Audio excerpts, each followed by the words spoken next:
Zion Avery lines that one out in the deep right center field, and it will hit off the top of the wall and go over. Zion Avery unloads one to right center field.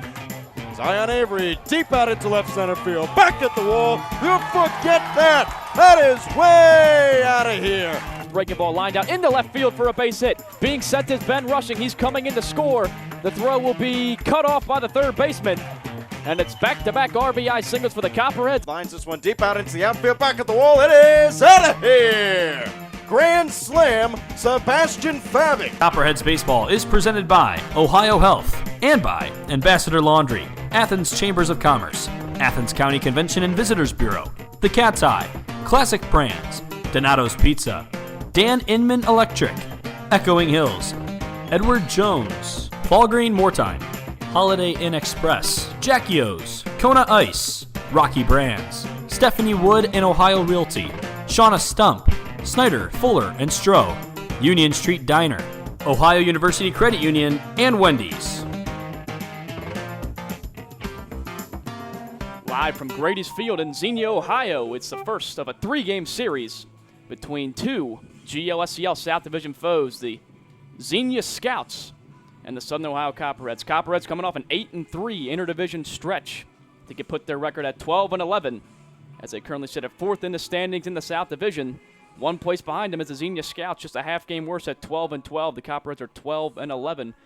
Welcome to the broadcast. Joey Medor alongside Connor Mills. And Connor, Copperheads went into that interdivision stretch at 4-8, all against South Division teams as they look to improve that record against the South Division over this last stretch of games through July.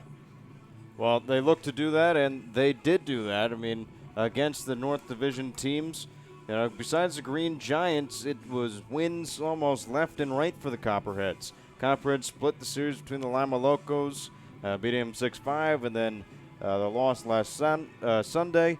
But even though it was a devastating loss on Sunday, it does not erase what the Copperheads have been able to do. They went from the bottom of the South Division, and they've worked themselves up and trying to make themselves playoff contenders. Just need top three in the South to make it into the playoffs, and then anything can happen. Right in the thick of it, as they said, a half game behind the Hamilton Joes, who are currently at third in the South Division. As just mentioned, the Xenia Scouts sit at fifth as they're right in it too, looking for a couple of big wins over the Copperheads that these teams will face 6 times down the stretch in the month of July. So it should prove to be a tight race throughout the rest of the season in the South Division to see who can claim the top 3 spots and earn a playoff bid. It will be Garrett DeClue taking the mound for the Scouts in the ballgame. He will square off against Sam Worsing, as DeClue on the season has a 3-2 record, a 1.93 ERA, and 5 starts. 1 shutout on the season. His last outing went 6 innings and a loss. Gave up 3 runs, all of them earned, 10 hits, 2 walks against the Lima Locos, as he'll square off against Sam Worsing. As Worsing on the season 1-2 with a 3.70 ERA. In his last game, pitched 6 innings, gave up 6 runs, only 3 of them earned, 8 hits, a walk, and 3 strikeouts. But when we return, lineups and first pitch here at Grady's Field in this first game between the Scouts and the Copperheads. Listen to Copperheads Baseball and the Copperheads Media Network, presented by Ohio Health. Ambassador Laundry, your locally owned and operated laundry and dry cleaning business, is a proud sponsor of the Copperheads. Stop by 15 West Stimson for all your laundry and dry cleaning needs. It's a grand slam when you shop locally. Look for the Athens Area Chamber of Commerce logo and be sure to support the businesses that support the Athens Sandlot, our very own Copperheads, and our community. Love Athens. Keep it local, because together we make a difference. The fun is just beginning in Athens, Ohio. Outdoor concerts and festivals, rails and trails, a 30-mile meal, and the funky vibe of Uptown Athens and Court Street, Ohio's most eccentric half-mile. The best road trip starts at AthensOhio.com, the region's most comprehensive site for maps, shopping, and dining directories, and events calendar. Visit AthensOhio.com and start planning your next adventure. Classic Brands, Budweiser, and Yingling are all proud supporters of Copperheads Baseball. Please drink responsibly and always use a designated driver. Responsibility matters. Donato's is the exclusive pizza provider of the Southern Ohio Copperheads. With toppings loaded from edge to edge, Donato's Pizza will be sure to satisfy your hunger. Located at 688 East State Street in Athens, make Donato your pizza of choice today. Order by calling 740-529-5049 or order online at donatos.com. Southern Ohio Copperheads would like to show our support for Echoing Hills. Echoing Hills provides individuals a place to call home and a comfortable and safe environment where they can achieve their dreams surrounded by supportive friends and staff. For more information, contact them at 740-594-3541. Fall Green Moortine, one of the nation's leading integrated marketing and communication firms, prides itself on hiring the best and brightest graduates from across the country each year. In fact, the company is home to many Ohio University alumni. For more details on internships and employment opportunities, visit www.fallgreenmoortine.com. You'll be living the life if you stay at the Holiday Inn Express with a free complimentary breakfast, high-definition televisions in all the rooms, and free Wi-Fi, in addition to being the only non-smoking hotel in Athens. Live the life, Holiday Inn Express. Fans, Jackie O's Pub and Brewery is the official pregame and postgame hangout for the Copperheads. Be sure to meet us there before and after every game. From your pint to your plate, Jackie O's proudly presents over 40 beers on draft, produced right here in Athens. Newly remodeled public house and kitchen menu, uptown in-house bakery, 22-acre farm and taproom facility lunch specials, and locally sourced dinners, 7 days a week. 100-plus person outdoor patio, uptown. Learn more at JackieO's.com, Instagram, or Facebook today. After the game, be sure to stop by Jackie O's Uptown or the Tap Room on Campbell Street. Just because the game ended doesn't mean your night has to. Jackie O's, the official pregame and postgame sponsor of your Copperheads. Don't forget to stop by Kona Ice behind the press box on the third base side, locally owned and operated by Rich Hayes of Athens. They offer tropical shaved ice in an assortment of flavors, and be sure to ask about their fundraising opportunities. Rocky Brands is so much more than you think. Rocky Brands is a global leader in the footwear and apparel market with over 1,500 distributors of Rocky, Georgia Boot, and Durango brands nationwide. Rocky Brand designs, develops, and markets hard-working boots, outdoor footwear, and apparel designed for every pursuit, and fashionable women footwear that invites you to live a little on the edge. And they do it all right here in Southeast Ohio. To see the whole Rocky Brand story, go to rockybrands.com. State Farm and agent Shauna Stump are proud supporters of Copperhead Baseball. Visit our West Union Street office or call 593-6882 today to discuss all your insurance and financial services needs. She's celebrating 14 years of service in the Athens community. Like a good neighbor, State Farm is there. Snyder, Fuller & Stroh is one of the premier financial and insurance firms in the region. If you have questions regarding your financial, insurance, or employee benefit package, please call Mark Snyder, Jim Fuller, or Dan Stroh at 740-594-8385 or visit them online at www.snyderfullerstroh.com. That is SNIDERFULLERSTROH.com. The Cat's Eye Saloon at 12 North Court Street features a great selection of craft beers on tap and in the bottle 365 days a year. The Cat's Eye Saloon is a proud supporter of the Southern Ohio Copperheads and all Ohio University athletics. The Cat's Eye Saloon, your home away from home, open 7 days a week. The Copperheads would like to thank Wendy's for their support of the team and players. If you're hungry, stop into Wendy's located off Richland Avenue and East State Street. Check the back of your ticket stub for a free small Frosty with any purchase.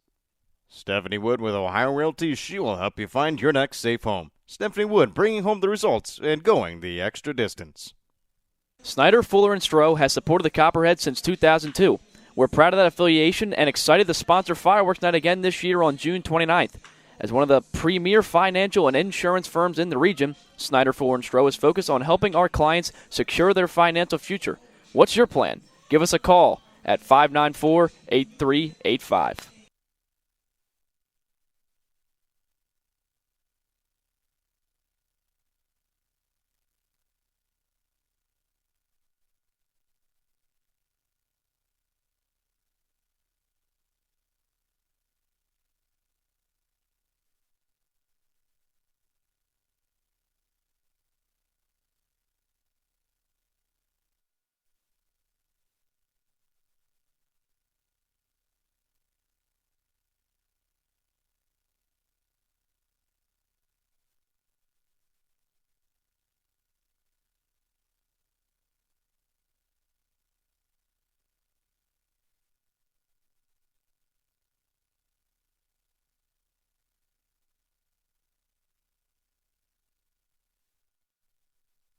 Ambassador Laundry, your locally owned and operated laundry and dry cleaning business, is a proud sponsor of the Copperheads.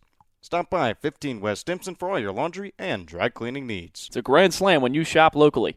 Look for the Athens Area of Commerce logo and be sure to support the business that support the Athens Sandlot, our very own Copperheads, and our community. Love Athens. Keep it local, because together we make a difference. The fun is just beginning in Athens, Ohio. Outdoor concerts and festivals, rails and trails, a 30-mile meal, and the funky vibe of Uptown Athens and Court Street, Ohio's most eccentric half-mile.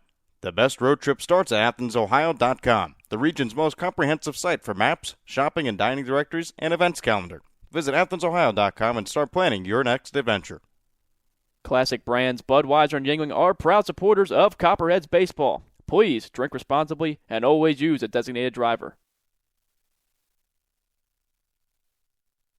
I'm Sam Worsing. I'm from Wright State. I'm listening to the Copperheads Media Network. Moments away from first pitch here. Hey, I'm Scott Combs, Field. catcher for the Copperheads, and you're listening to the Copperhead. Well, leading things off for the Southern Ohio Copperheads, Zach Iverson, designated hitting today, batting second in right field, number 22, Sebastian Fabic. Making his return to line today, and at first base, number 25, Chris Gambert. At second base is Reese Trahey, then Tanner Johnson behind the plate. He's started in all games since he's joined the Southern Ohio Copperheads. Tanner Glass at third base today, Daniel Cruz at short, Jared Hurd making a start out in left, and Ty Krittenberger in center field. Sam Worsing on the mounds for the Southern Ohio Copperheads as he will oppose Garrett DeClue. It'll be Brett Williams leading things off for the Xenia Scouts, followed by Hunter Deloney, Cody Kenklertz, Steven Saunders batting fourth at first base, Brett Carson, the designated hitter, Logan Matson, the second baseman, Jackson Henderson out in left field, Rhett Geip behind the plate, Jared Eaton, and again on the mound, Jarrett DeClue. So Xenia Scouts trying to pick up a win and go a game above 500 against the Southern Ohio Copperheads here today. Well, the warm-up throw from the catcher, throwing out second, ball's back on the mound. Zach Iverson is in the left-handed batter's box, and we are ready to go here at Grady's Field. First game of this three-game set between the Scouts and the Copperheads. First time these teams are meeting this season, but it will not be the last. As Garrett DeClue, the lefty, on the mound, 3-2 record, a 1.93 ERA in 5 starts. As his first pitch into Zach Iverson, swung on a foul back into the screen. It's a first pitch strike for DeClue. 0-1 count now to Zach Iverson to lead off the ball game. Iverson batting at .380 on the season, second on the team in 50 at-bats, 19 hits, 3 doubles, a homer, 9 RBIs. As the pitch in is again fouled back into the screen, and DeClue quickly gets up on Iverson, 0-2. But Zach Iverson coming off pitching of the week honors this last year in the GLSCL. First time he won the award this season, as he has really dazzled on the mound for the Copperheads, leading the league in strikeouts, third in ERA. As the 0-2 pitch is a breaking ball taken just outside by Iverson, and that'll push the count to 1-2. Well, just talking about Zach Iverson, he's been stellar out on the mound. What he's been able to do at the plate is quite incredible as well. And as 1-2 pitch runs inside, it looks to get Iverson on the jersey. So after getting up in the count, 0-2, DeClue lets one get away from him, plunks Iverson.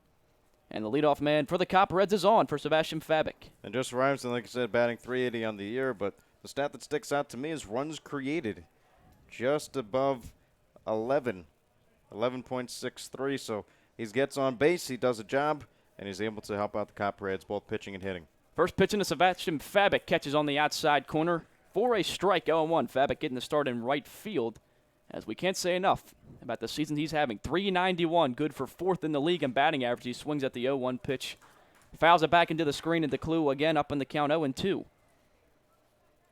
But 34 hits, 10 doubles, 2 homers, 21 RBIs, also leading the team. Also has a .476 on-base percentage. So just a real stellar season for Fabic, as the 0-2 changeup stays outside. And Fabic will be down in the count now, 1-2, with Zach Iverson leading off first. Top of the first inning, no score. Nobody out at Grady's Field. Here comes the 1-2 into Fabic. Swings and fouls it back into the screen as pitch just a little bit above the letters, but Fabic protecting with 2 strikes. It'll be a 1-2 count yet again. Anything close, Fabic's going to try to swing and foul anything off.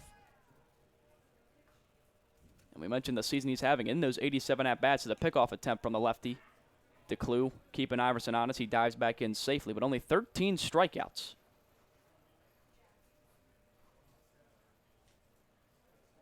As DeClue, here comes a 1-2 pitch in Iverson. Will miss low in the dirt for a ball. And now even up the count at 2.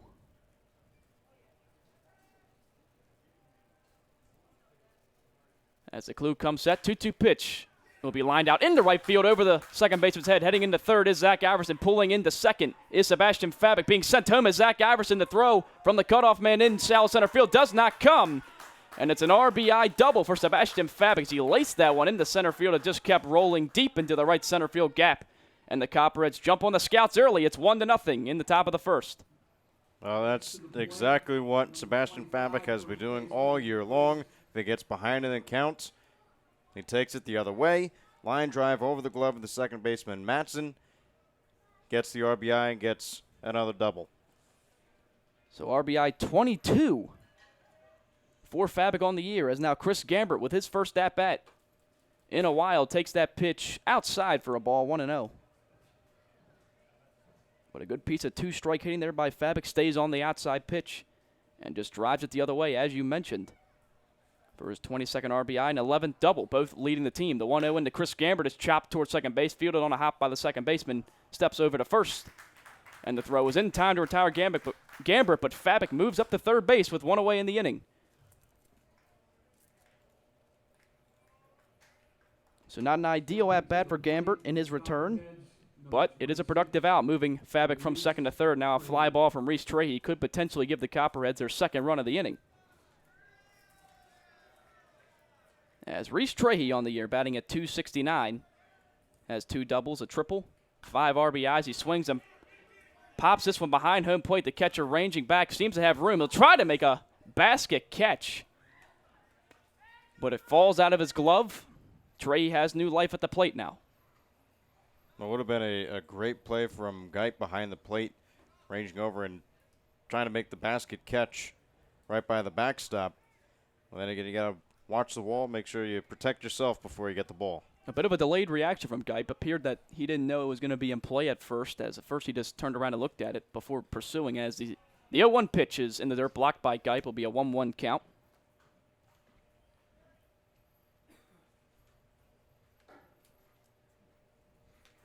But for DeClue, came in third on the team in ERA with a 1.93.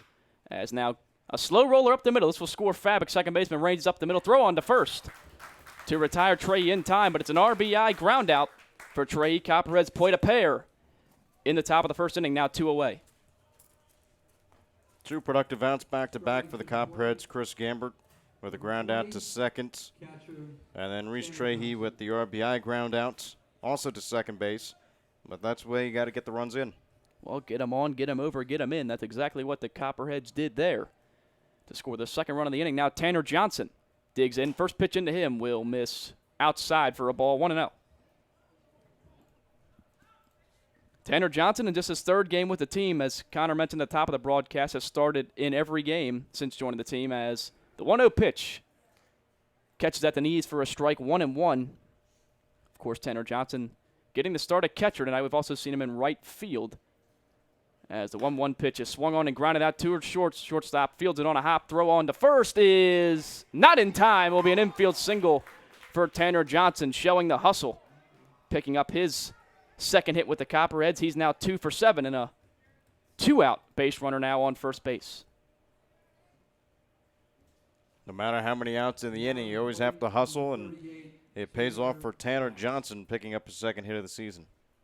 Well, following Tanner Johnson is Tanner Glass, the third baseman in tonight's game. First pitch in the Glass is swung on and grounded out towards second base. Throw on to first, a little low, but dug out by the first baseman, and that will retire the side.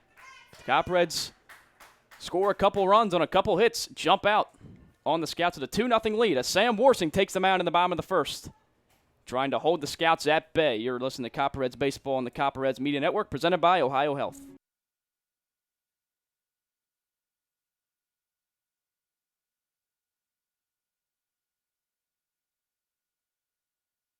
Classic brands Budweiser and Yuengling are proud supporters of Copperheads Baseball. Please drink responsibly and always use a designated driver. Responsibility matters.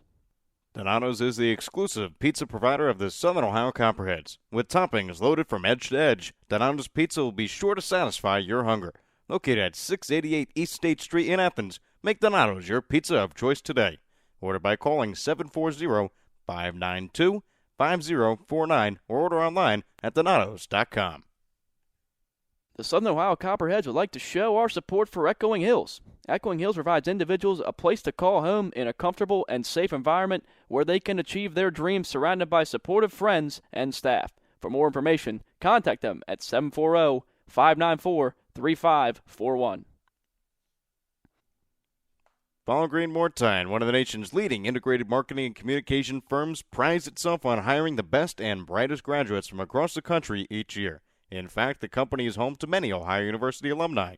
For more details on internships and employment opportunities, visit www.ballgreenmortine.com.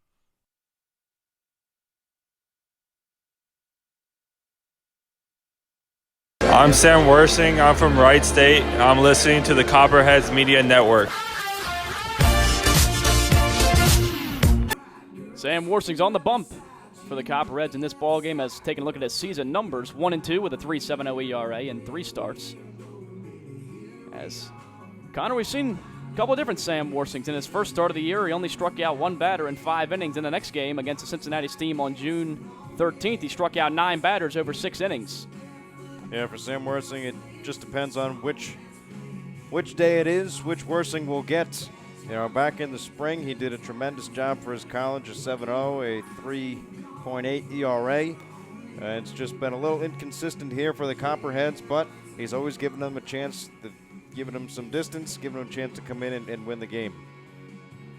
So as I mentioned, a 1-2 record, just a 3.70 ERA, not incredibly high.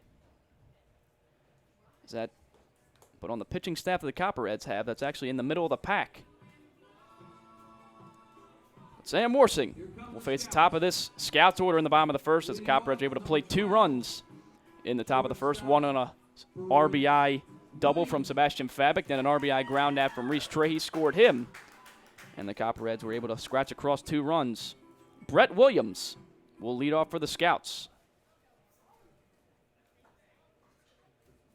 As for Williams on the season, batting at .301 and 93 at-bats, 23 hits, a couple doubles, 8 RBIs, as he takes the first pitch for a strike, 0-1.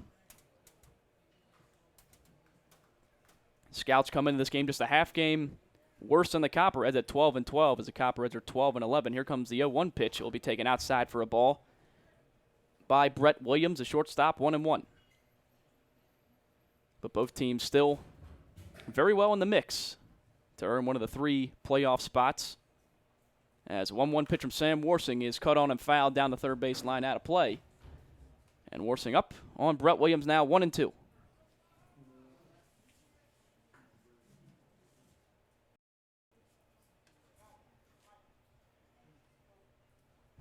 As now asking to turn off the mic in the stadium, as I guess you could still hear it down on the field. Yeah, well, nothing was playing, just you could hear like the thumping noise. 1-2 pitch taken up high and outside by Brett Williams. He will work a even count at 2-2. Williams on base a lot this season, has a .414 on base percentage, has drawn 17 walks. As 2-2 pitch taken just above the letters. And now I'll run the count full to the first batter that Sam Worsing is facing. As he looks to have a quick inning, get the Copperheads back to hitting as a 3-2 pitch foul back into the screen. Brett Williams having himself an at-bat to start the bottom of the first inning. We'll see another full count pitch.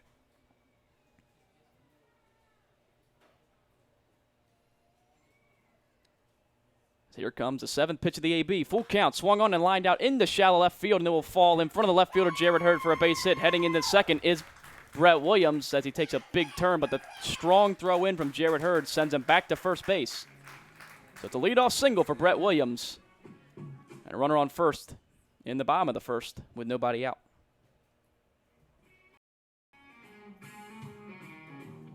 Just a good piece of hitting from Brett Williams. Taking it the other way, plops it right down the line. and picks up a base hit for the Xenia Scouts.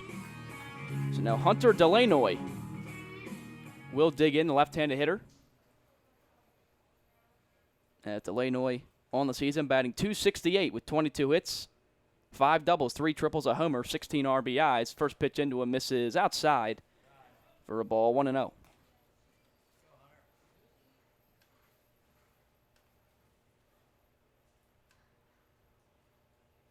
As the Scouts come into this game towards the bottom of the GLSCL in batting average as the 1-0 pitch catches the outside corner for a strike, 1-1.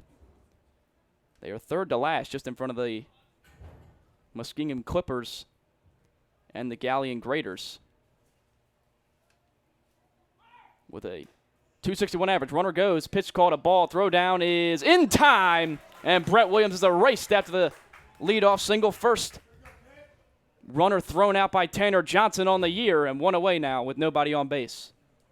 First real time we get to see the strong arm of Johnson. Nice laser right down to second base to get the out. Pitch was a ball to Delanoy. It'll be a 2-1 count, but now nobody on in the bottom of the first with 1 away. As 2-1 pitch is fouled down the left field line while at a play. They'll even up the count at 2.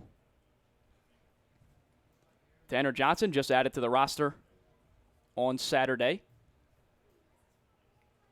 but has shown his versatility as he's played catcher and outfield. As the breaking ball on the 2-2 pitch doesn't bend back into the zone, stays outside, and back-to-back full counts worked by the Scouts to open up their half of the first.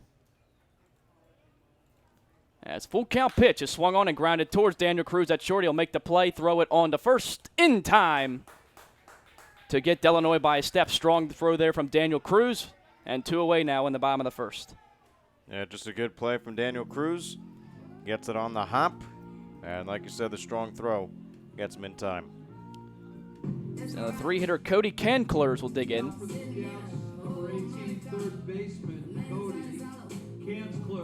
As Canclers, .349 average on the year, as that leads the team as he swings the first pitch, fouls it back into the screen behind home plate, 0-1. As with 29 hits, 4 doubles, 3 homers, 20 RBIs, also leads the team in RBIs. Has a .506 slugging percentage on the season. As the 0-1 in the can clears, a breaking ball, flied out into right field. Stepping over is Fabic, a couple steps to his left. He will make the catch with one hand, and the side will be retired in order in the bottom of the first inning. As after a leadoff single, he got thrown out trying to steal, and the next 2 batters are retired as we go into the top of the second. Copperheads 2, Scouts nothing. Listen to Copperheads Baseball on the Copperheads Media Network, presented by Ohio Health.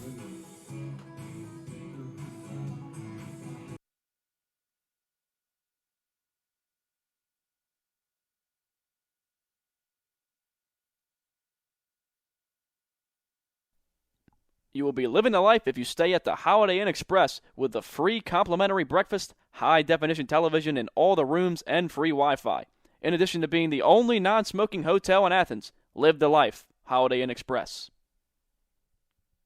Fans, Jackie O's Pub and Brewery is the official pregame and postgame hangout for the Copperheads. Be sure to meet us there before and after every game. From your pint to your plate, Jackie O's proudly presents over 40 beers on draft, produced right here in Athens. Newly remodeled public house and kitchen menu, uptown in-house bakery, 22-acre farm and taproom facility lunch specials, and locally sourced dinners 7 days a week. 100-plus person outdoor patio, uptown. Learn more at jackios.com. Instagram or Facebook today. After the game, be sure to stop by Jackie O's Uptown or the tap room in Campbell Street. You will be living the life if you stay at the Holiday Inn Express with the free complimentary breakfast, high-definition television in all the rooms, and free Wi-Fi. In addition to being the only Ty Krinberger from Pompano, Florida. You're listening to Ched's Media. Top of the seventh, Daniel Cruz, Jared Hurd, and Ty Krittenberger, bottom of the order, due up for the Copper as they look to add on to the 2-0 lead. First pitch into Cruz is swung on and lined out into right field. The right fielder comes in and makes the catch on the slide. So a hard hit ball from Daniel Cruz on the first pitch of the inning, but has a base hit taken away from him. And the leadoff man is retired in the top of the second. Not much Cruz could have done there. Hit the ball well. Just a good play made by Denoy out and right. As Cruz is scuffling at the plate a little bit. Now just 3 for 23 in his last few ball games at the plate. Average has dropped down now below 280. But the first pitch into Jared Hurd is chopped up the middle. Going to be a tough play, and it gets through for a base hit. It's not the hardest hit ball by Jared Hurd, but it finds the right hole up the middle. And a one-out base runner for the Copperheads. Third hit of the ball game. Now it's about time that Jared Hurd has seen some luck this season. Was struggling early on, but now the hits seem to be falling. He's been picking up.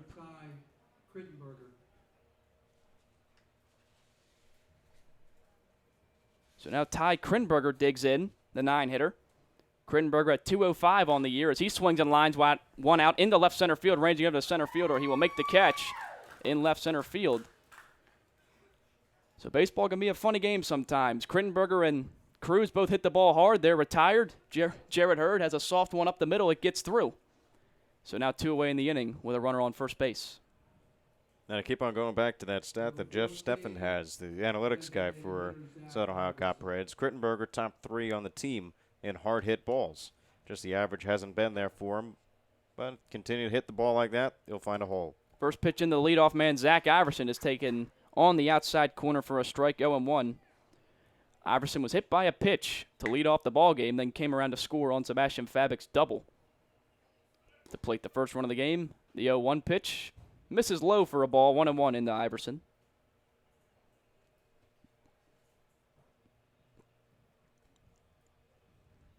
As Hurd, not a big lead off first base. Now a pickoff attempt. He's back in standing. DeClue just trying to keep him honest. He'll get the ball back. And now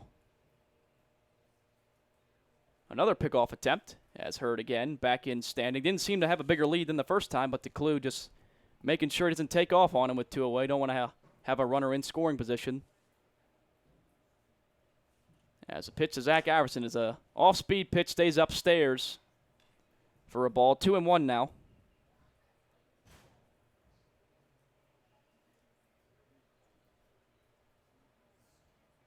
As DeClue comes set, here comes a 2-1 pitch lined out into center field for a base hit. As Jared Hurd will round second, head into third, Zach Iverson will try to stretch it into a double. The throw comes to second base, and the throw is not in time. So Zach Iverson hustling out of the left-handed batter's box, able to get all the way into second base. His 4th double on the season. Now 2 runners in scoring position for Sebastian Fabic. It just seems to be hard hit ball after hard hit ball against Garrett DeClue out on the mound for the Xenia Scouts. Yeah, Daniel Cruz, Ty Krittenberger, and now Zach Iverson. Finally, the first hard hit ball that gets down for a base hit for the Copperheads. So Fabic, who lined a double to right center field his first at-bat, has a chance to add a couple more RBIs to his total for the day. Already 22 on the season, including the one in the ballgame tonight. First pitch swinging. He lines that one deep out into right center field, and it will be down and over the wall. Actually, off the wall. 2 runs coming to score. Fabic will pull in to second base.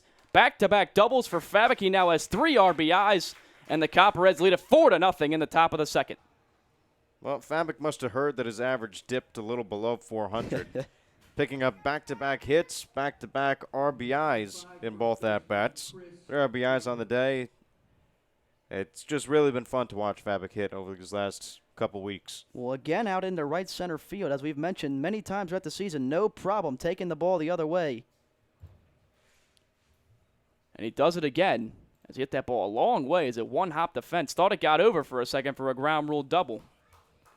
But it kind of kicked off that yellow part at the top of the wall and stayed in. First pitch into Gambert was it called strike, 0-1.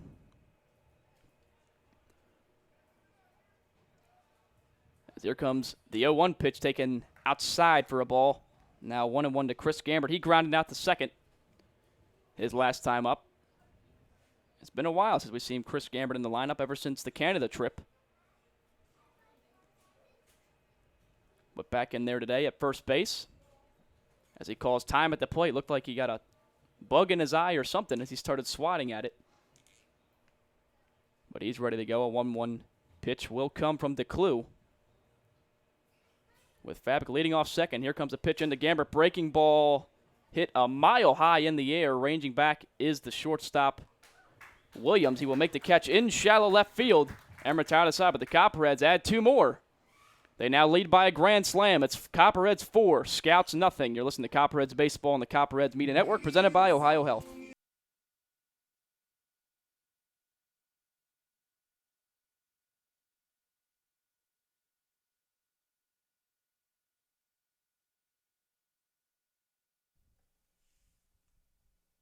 Don't forget to stop by Kona Ice behind the press box on the third base side. Locally owned and operated by Rich Hayes of Athens. They offer tropical shaved ice in an assortment of flavors. And be sure to ask about their fundraising opportunities. Rocky Brands is much more than you think. Rocky Brands is a global leader in the footwear and apparel market with over 1,500 distributors of Rocky, Georgia Boot, and Durango brands nationwide. Rocky Brands designs, develops, and markets hardworking boots, outdoor footwear, and apparel designed for every pursuit, and fashionable women footwear that invites you to live a little on the edge. And they do it all right here in Southeast Ohio. To see the whole Rocky Brand story, go to rockybrands.com. State Farm and agent Shauna Stump are proud supporters of Copperheads Baseball. Visit our West Union Street office or call 593-6882 today to discuss all your insurance and financial service needs. She is celebrating 14 years of service to the Athens community. Like a good neighbor, State Farm is there. Schneider, Fuller & Stroh is one of the premier financial and insurance firms in the region. This is Austin Dunphy, the manager with the Southern Ohio Copperheads, and you're listening to the Copperheads Media Network. Well, Sam Worsing has to be pleased with the offense so far, giving him a 4-run cushion, and we are only in the second inning. Copperheads 4, Scouts nothing. Copperheads have scored 4 runs on 5 hits so far, a deuce in the first and second inning. 3 of those RBIs to Sebastian Fabic. As now 4, 5, and 6 do it for the Scouts. First pitch in to Steve Saunders is fouled. A lot of foul ground down both foul lines. This one would get just out of play. Tanner Glass thought he had a play on it, but it gets just over that fence. But plenty of room to make a catch on a foul pop-up here at Grady's Field. As it's all turf, unlike what we've seen through most ballparks this year with just the turf infield and grass outfield. Grady's Field is an all-turf field. The 0-1 pitch into Saunders is popped into a similar spot as running over again as Glass. This one will be further out of play than the last one. But Worsing up in the count on Steven Saunders now 0-2. Saunders on the year batting a .242, scoring 13 runs, 22 hits, 9 doubles, couple of homers, 17 RBIs. As the 0-2 pitch in from Worsing, fastball misses high and outside. Looked to be wasting one there. Saunders doesn't chase, 1-2 now.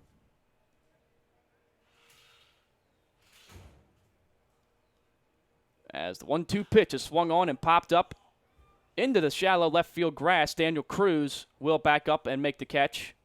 No problem. So the first 4 guys faced by Worsing have been set down. 1 away now in the bottom of the second.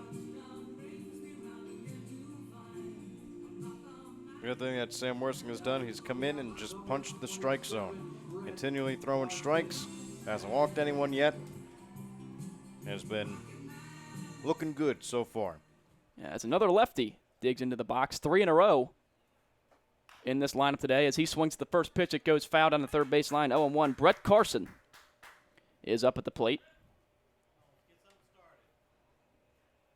Carson on the year batting .250.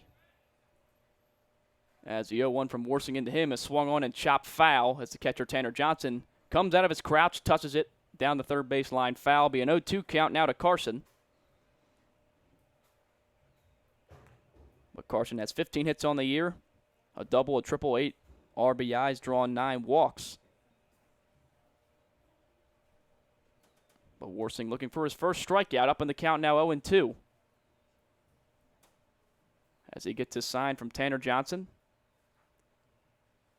The righty will wind up. The 0-2 pitch will be a breaking ball taken just low. Tried to get Carson to chase, but he holds back, 1-2.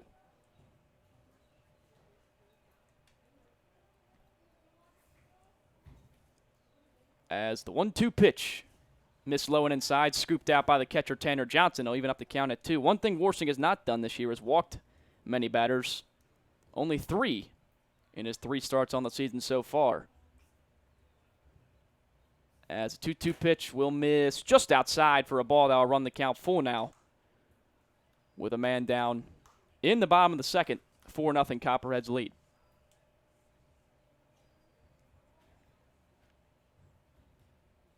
As Worsing winds up, full count pitch will miss just low for ball 4. So just talking about how he doesn't walk too many guys. He issues one there and a 1-out base runner in the bottom of the second for the Scouts.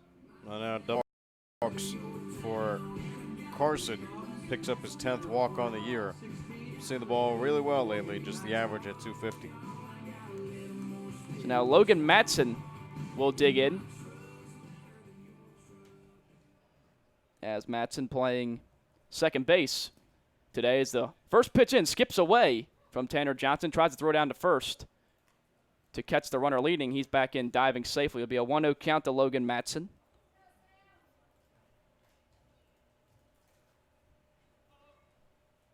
As Worsing comes set, pitching out of the stretch now. Here comes a 1-0 pitch. That one will also bounce in to Tanner Johnson. He digs it out, no problem. Runner staying put, 2-0 count now.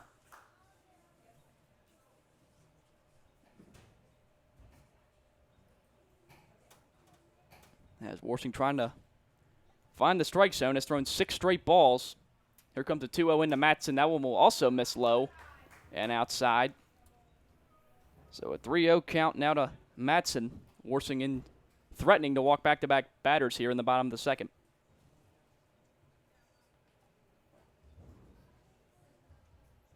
.30 pitch will catch the outside corner for a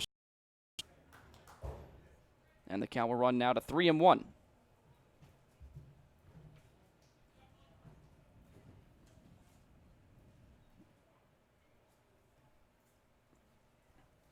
As 3-1 pitch, runner goes. It will bounce in the dirt for ball 4, so back-to-back walks issued from Sam Worsing. Now the most walks he surrendered in a start this season. But he'll try to relocate the strike zone. Yeah, Sam Worsing just kind of missing the strike zone in that at-bat. Hasn't been something we've grown accustomed to at all this season from Worsing, so they'll look to bounce back here. So now it's Jackson Henderson, the left fielder. Henderson only played in 2 games this season so far, a 1-for-7 average.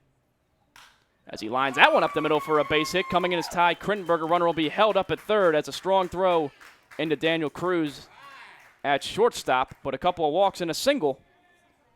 Has now loaded the bases with just 1 away as Copperheads still have a 4-0 lead. But Worsing's going to have to tightrope his way out of this one to get out of this inning unscathed.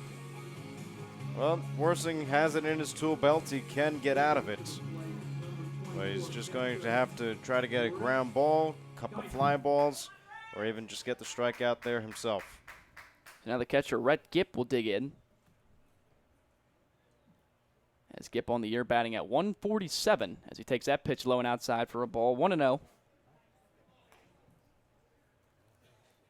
But Gipp has 5 hits and 34 at-bats, 4 doubles. Only 3 RBIs on the year, has a chance to add that total in this situation. Here comes a 1-0. That pitch will miss just a bit outside and low. 2-0 now to Rhett Gipp. Copperheads been playing well lately, 7-3 in their last 10 ball games, coming off a stretch of interdivision play where they went 8-3. As a 2-0 pitch will catch the inside corner for a strike, 2-1. But now back to playing their South Division foes for the rest of the season. Has currently just a half game out of the final wild card spot. As 2-1 pitch misses low for a ball. And it'll be a 3-1 count as now it looks like Tanner Johnson is going to need to go get a new glove from the dugout. Seen a lot of that lately for the Copperheads. Scott Combs, after catching quite a while, a couple days in a row, had to get a new glove, try to exchange it with, I believe, Scott Combs and Chris Gambert, because Tanner Johnson wasn't here on the team yet. You know, they had a handful of catchers. So now a new glove for Tanner Johnson. Sam Worsing, nowhere to put him, down on the count 3-1 with the bases loaded, one away. Copperheads holding on to a 4-0 lead. Here comes a pitch. It misses, actually catches the outside corner for a strike. They'll run the count full as Gipp thought he had ball 4. He threw the bat and started walking. But the count is now full. And Sam Worsing just has that delivery that's deceiving. So even though it might look like the ball's outside, he does catch the outside part of the zone. Full count pitch from Sam Worsing. Swung on and fouled back. Just got a piece to Gipp as it catches Tanner Johnson in the chest plate. But staying alive is Gipp. It will be now another full count pitch.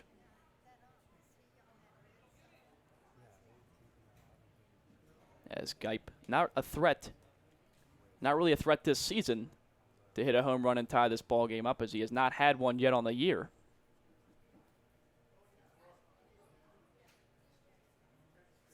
As Worsing back on the rubber. Bases remain loaded with one away. Here comes a full count pitch into Gipp. It will be swung on that soft line drive out to second base. Then they're going to double him up. It was a soft liner to Zach Iverson, and leading off first was Jackson Henderson. He was about halfway, thought that ball might get over, but a heads-up play from Iverson. He makes the catch, fires it on the first in time, and not a conventional double play for Sam Worsing, but it's the one he needed to get out of the inning without giving up a run. Copperheads still lead at 4-0 as we head into the top of the third. Listen to Copperheads Baseball on the Copperheads Media Network, presented by Ohio Health.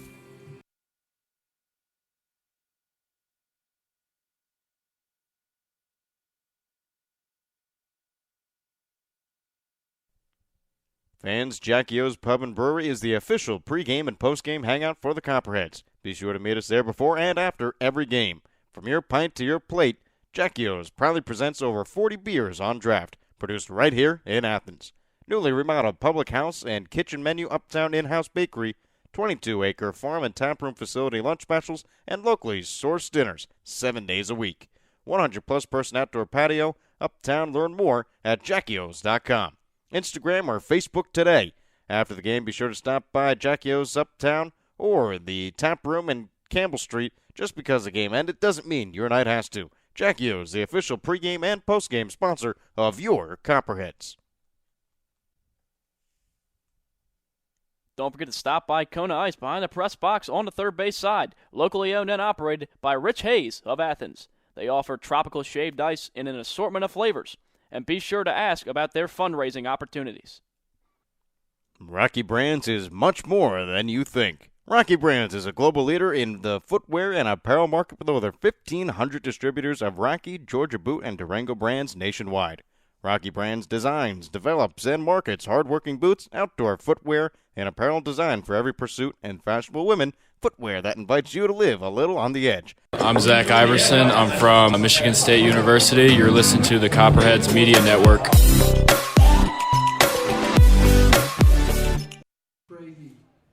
It'll be Reese Trahey, Tanner Johnson, and Tanner Glass all due up in the top half of the third, middle of the order for the Copperheads. They look to build on this 4-0 lead, as Sebastian Fabic has 3 RBIs on a couple of doubles in his first 2 at-bats, as well as an RBI ground out from Trahey. That's how the 4 runs have came in, as the first pitch into him from DeClue was a breaking ball, catches the outside corner for a strike, 0-1.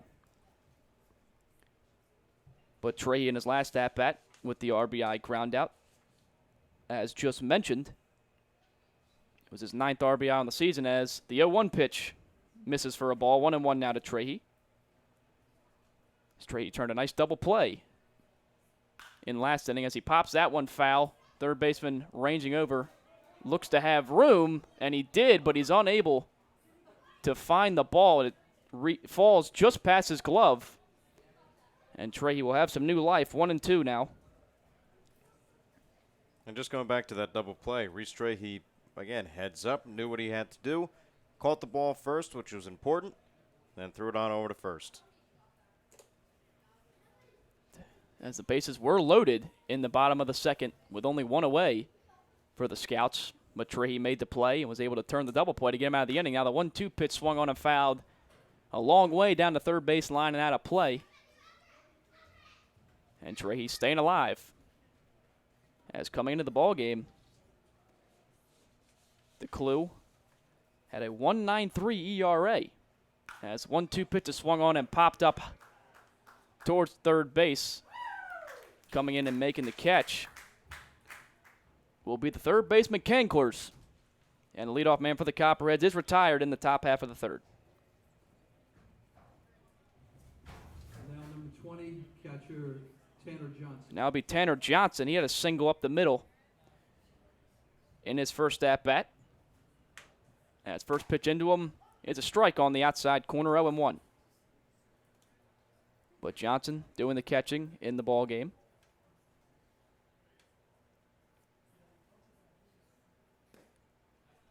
As the 0-1 pitch, breaking ball taken low and inside by Tanner Johnson. And it'll be a 1-1 count now as coming into the ball game, the most runs given up by DeClue in a start was exactly 4 runs. As 1-1 pitch catches at the knees of Tanner Johnson, 1-2. But already given up 4 through the first 2 1/3 inning in the ball game tonight. As 1-2 pitch misses low, taken by Tanner Johnson. In the dirt for a ball, 2-2. But his shortest outing on the year, only 5 innings.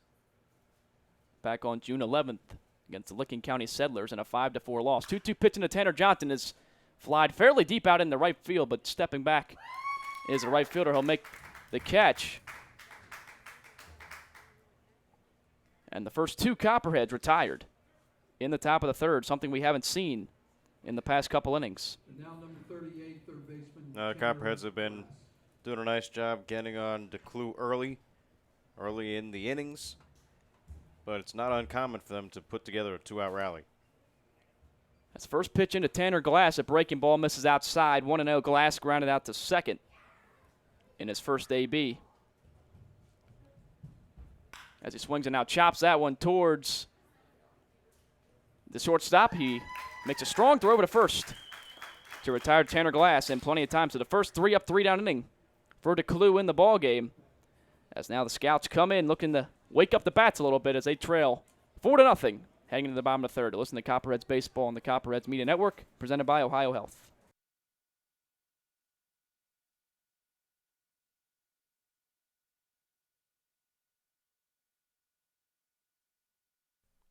Rocky Brands is much more than you think. Rocky Brands is a global leader in the footwear and apparel market with over 1,500 distributors of Rocky, Georgia Boot, and Durango brands nationwide. Rocky Brands designs, develops, and markets hardworking boots, outdoor footwear, and apparel designed for every pursuit and fashionable women, footwear that invites you to live a little on the edge. And they do it all right here in Southeast Ohio. To see the whole Rocky Brands story, go to rockybrands.com. State Farm and Agent Shauna Stump are proud supporters of Copperheads Baseball. Visit our West Union Street office or call 593-6882 today to discuss all your insurance and financial service needs. See us celebrating 14 years of service to the Athens community. Like a good neighbor, State Farm is there. Schneider, Fuller & Stroh is one of the premier financial and insurance firms in the region. If you have questions regarding your financial, insurance, or employee benefit package, please call Mark Schneider, Jim Fuller, or Dan Stroh at 740-594-8385 or visit them online at www.schneiderfullerstroh.com. That is SNIDERFULLERSTROH.com.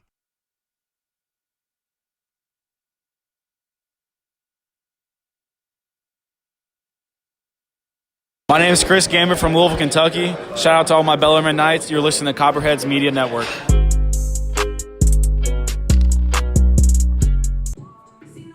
9-1-2 due up in the bottom half of the third inning. Copperheads lead at 4-0 over the Xenia Scouts as Worsing looking to continue to go through this order. He was able to get out of a bases-loaded one-out jam last inning. As first pitch into the 9-hitter, Jared Eaton, the lefty, is fouled back in over the press box. 0-1. Jared Eaton out of Auburn University just joined the team back on June 29th. This is his third ball game in the 2 previous games he's played. He's 3 for 7 with a double as he swings and now chops that one towards Daniel Cruz at short. Cruz steps towards the hole, makes the play on the first, dug out by Chris Gambert. So a good throw by Cruz retires a speedy Eaton. And 1 away now in the bottom of the third. Well, the key to that play right there was Daniel Cruz, just the transition from the glove to the hand, just flipped it up to the hand, and good throw gets him. Cruz very smooth out in the field and always has a very quick transfer into his hand, which helps him throw a lot of guys out. And now back to the top of the order. First ball swing is Brett Williams. He pops it foul. Tanner Johnson takes a look at it, but it will get out of play over the third base side dugout. And an 0-1 count now to Brett Williams.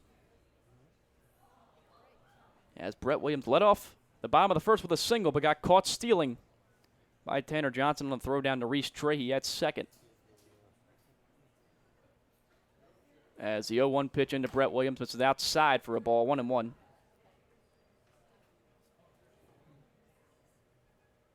As Williams has stolen 8 bags on the year. It was the 4th time he was caught stealing back in the first inning. As 1-1 pitch is swung on and chopped over the mound towards short. Daniel Cruz steps up the middle, but he can't corral it in time as he kind of bobbled it a little bit. And the throw on to first, not in time to retire Brett Williams, who was digging out of the first base, or out of the left-handed batter's box. So it should be an infield single, 3rd hit on the game for the Scouts, and a 1-out base runner. Again, it was going to be a tough play for Daniel Cruz to make. Had to hustle in and make that quick transfer that we've been talking about. Just couldn't transfer it cleanly. Bobbed it a little bit, recovered, but not in time to get the out. Just a good effort by Cruz up the middle. Showed a lot of range to get to that ball, but just unable to throw out Williams. So we'll see if he tries to go on Tanner Johnson again. Now Hunter Delanoy digs in. First pitch into him, bounces into Tanner Johnson, but he scoops it cleanly, 1-0. Hunter Delanoy grounded out to short in his first at-bat as he came into the ball game, batting .268. As that pitch misses low now for a ball, 2-0.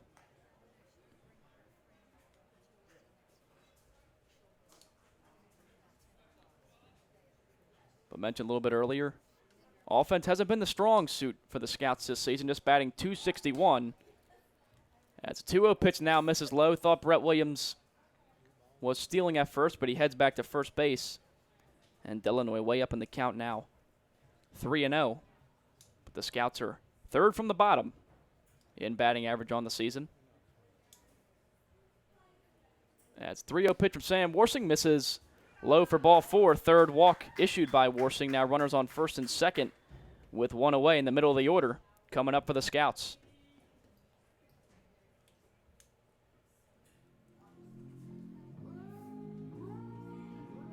So it'll be Cody Canclers now, the 3rd baseman, as he flew out to right field his first time up to retire the side in the bottom of the first inning. As first pitch into him is swung on and fouled out of play down the first baseline, 0-1. As Canclers kind of has, this will be a throwback to you baseball fans out there, a Kevin Youkilis type of stance. You remember what that is, Connor? That is a throwback. Doesn't it look? He's got the same. He's got the little. As the 0-1 pitch is a breaking ball, check swing, fouled. As Tanner Johnson touches it down the first base line, it'll be an 0-2 count. You know, it's so far of a throwback that I can't remember where Euclid. I remember the name, I just can't remember where he played. Boston was where he was pretty big, I believe, and then he went to New York a few years towards the end of his career. Yankees or the Mets? Yankees. Might have played for the White Sox too. He might. I mean, they all start playing for a bunch of teams towards the end of their career. But the 0-2 pitch into from Warsing will run in and hit him on his, actually called a foul ball, as it's ruled that it hit the knob of the bat by the home plate umpire, as Canclers thought it hit his bottom hand, but ruled a foul ball. Count remain 0-2. And just seeing that one time through, it looked like it did hit the knob of the bat, so that's a good call by the home plate umpire. So Canclers pleading his case, but will not have it his way as he started to trot down to first, as he was certain it hit his hand, but ruled to hit the knob of the bat. As it sounded like it did make contact with wood, the ball, when it went back into the screen. So the count remains 1-2, or 0-2, excuse me. Runners on first and second here in the bottom of the third. 1 away, Copperheads lead at 4-0. Here comes the 0-2 pitch into Canclers, taken on the outside corner, strike 3. Canclers doesn't like the calls. He thought he should be down on first base right now, but the next pitch rings him up. First strikeout for Warsing on the outing. 2 away now in the inning. That was probably the best pitch all day for Sam Worsing. Paints the outside corner, gets a strike 3 called. Nothing Cancor could do with that pitch on the outside part of the plate, and he goes down looking. Now Steven Saunders, the cleanup man. He popped out to short his first time up. First pitch into him is line deep out into right field, going back is Sebastian Fabic, and it will get off the wall. Coming in to score is 1 run, being sent in another. Pulling into second base is Steven Saunders. Throw is not in time. 2 runners come in. It's a 2 RBI double for Steven Saunders. RBIs 18 and 19 for him on the year. And it's now a 4-2 ball game.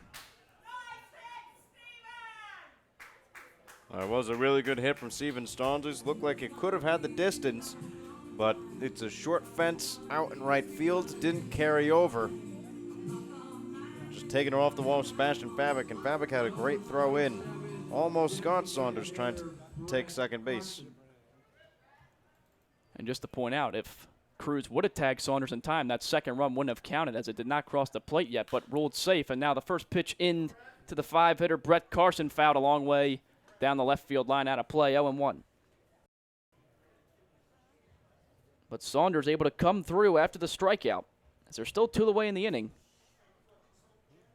But the lead is cut in half now, goes from 4-2. As Worsing will try to limit the damage now. Here comes the 0-1 pitch, is swung on and hit off the end of the bat back into the screen. And now Brett Carson is down in the count, 0-2. But as Connor mentioned, ball looked like it might have had the distance to get over. And Fabic turned around like it might, but it gets about midway up the wall, allowing 2 runs to come in to score. As the 0-2 pitch now taken outside for a ball. It's where Tanner Johnson wanted him to throw it, trying to get Carson to chase, but he will not. 1-2 is the count.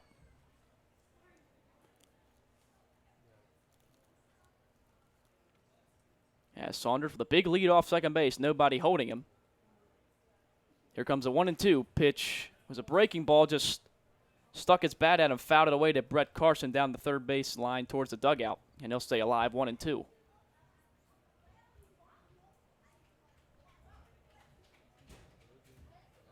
For Saunders, he now has double-digit doubles on the year with 10, leading the team.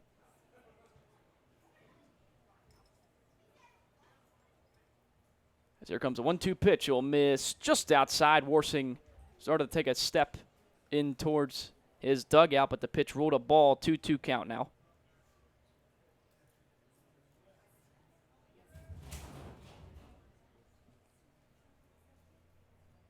As Worsing now trying to get out of the inning. Here comes a 2-2 pitch, swung on and fouled out of play down the third base line.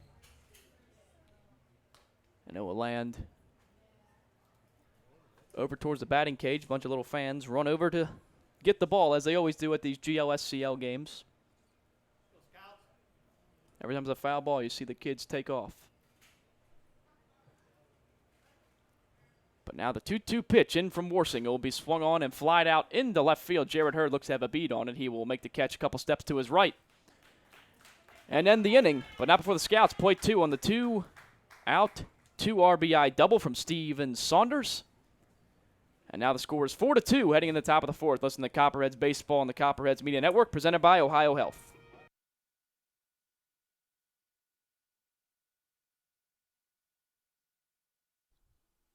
The Cat's Eye Saloon at 12 North Court Street features a great selection of craft beers on tap and in the bottle 365 days a year. The Cat's Eye Saloon is a proud supporter of the Southern Ohio Copperheads and all Ohio University athletics. The Cat's Eye Saloon, your home away from home, open 7 days a week. The Copperheads would like to thank Wendy's for their support of the team and players. If you're hungry, stop into Wendy's, located off of Richland Avenue and East State Street.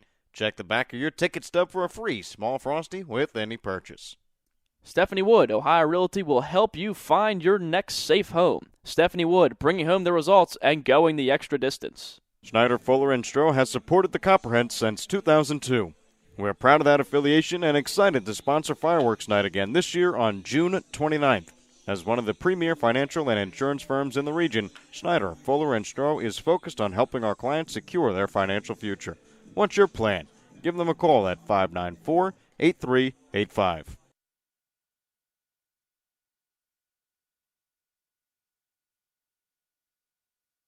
This is Austin Dunphy, the manager with the Southern Ohio Copperheads, and you're listening to the Copperheads Media Network. Top of the fourth, Copperheads holding on to a 4-2 lead. Throw you over to Connor Mills for the middle innings on play-by-play.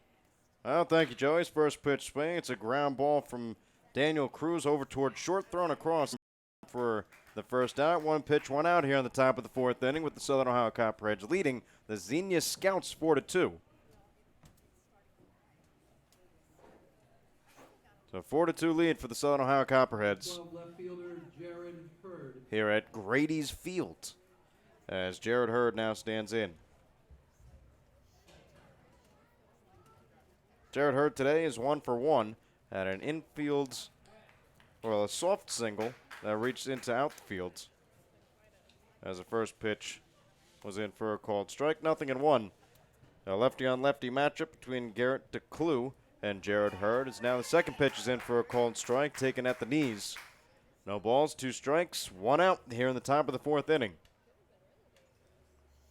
Copperheads looking to go back above 2 games above 500 as Jared Hurd swings and flies it off towards left side and out of play.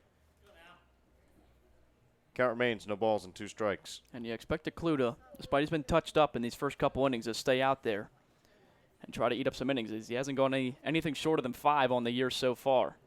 The 0-2 pitch from DeClue is taken outside, a breaking ball that broke too far outside. 1 ball and 2 strikes now. And for the Copperheads, 2 runs in the top of the first, 2 runs in the top of the second off of Garrett DeClue. As now the 1-2 pitch, it was a half-hearted swing by Jared Hurd, but he went around strike 3. That'll be the first strikeout on the day for Garrett DeClue. Yeah, and Hurd just committed a little bit too much. He was out in front of that pitch by a lot. Just unable to keep the wrist back. He breaks the plate pretty obviously, even to tell from up here. 2 quick outs for DeClue as he's now retired 6 in a row, going back in the second inning despite the early success for the Copperheads. They're back-to-back trying to go for 1, 2, 3 innings as the first pitch fastball to Ty Crittenberger misses outside for a ball, 1-0. Ty Crittenberger today hit one hard, but right at the center fielder, Eaton, as now he takes a fastball on the outside corner for a called strike. 1 ball, 1 strike, 2 outs here in the top of the fourth with the Copperheads leading the Scouts 4-2. DeClue from the windup, swing and a miss by Ty Crittenberger. And now the count is at 1 ball and 2 strikes. It's a good swing. He was just a tick behind that fastball, see if he can time it up a little bit better on this 1-2 pitch. From the stretch, Garrett DeClue's ready. The 1-2 is swung on and missed, strike 3. It's now back-to-back 1, 2, 3 innings in the third and the fourth as we head to the bottom of the fourth. Back-to-back strikeouts by Derek DeClue. He's got 2. And we'll be back in the bottom of the fourth with Copperheads leading the Scouts 4-2. Right here on the Copperheads Media Network, presented by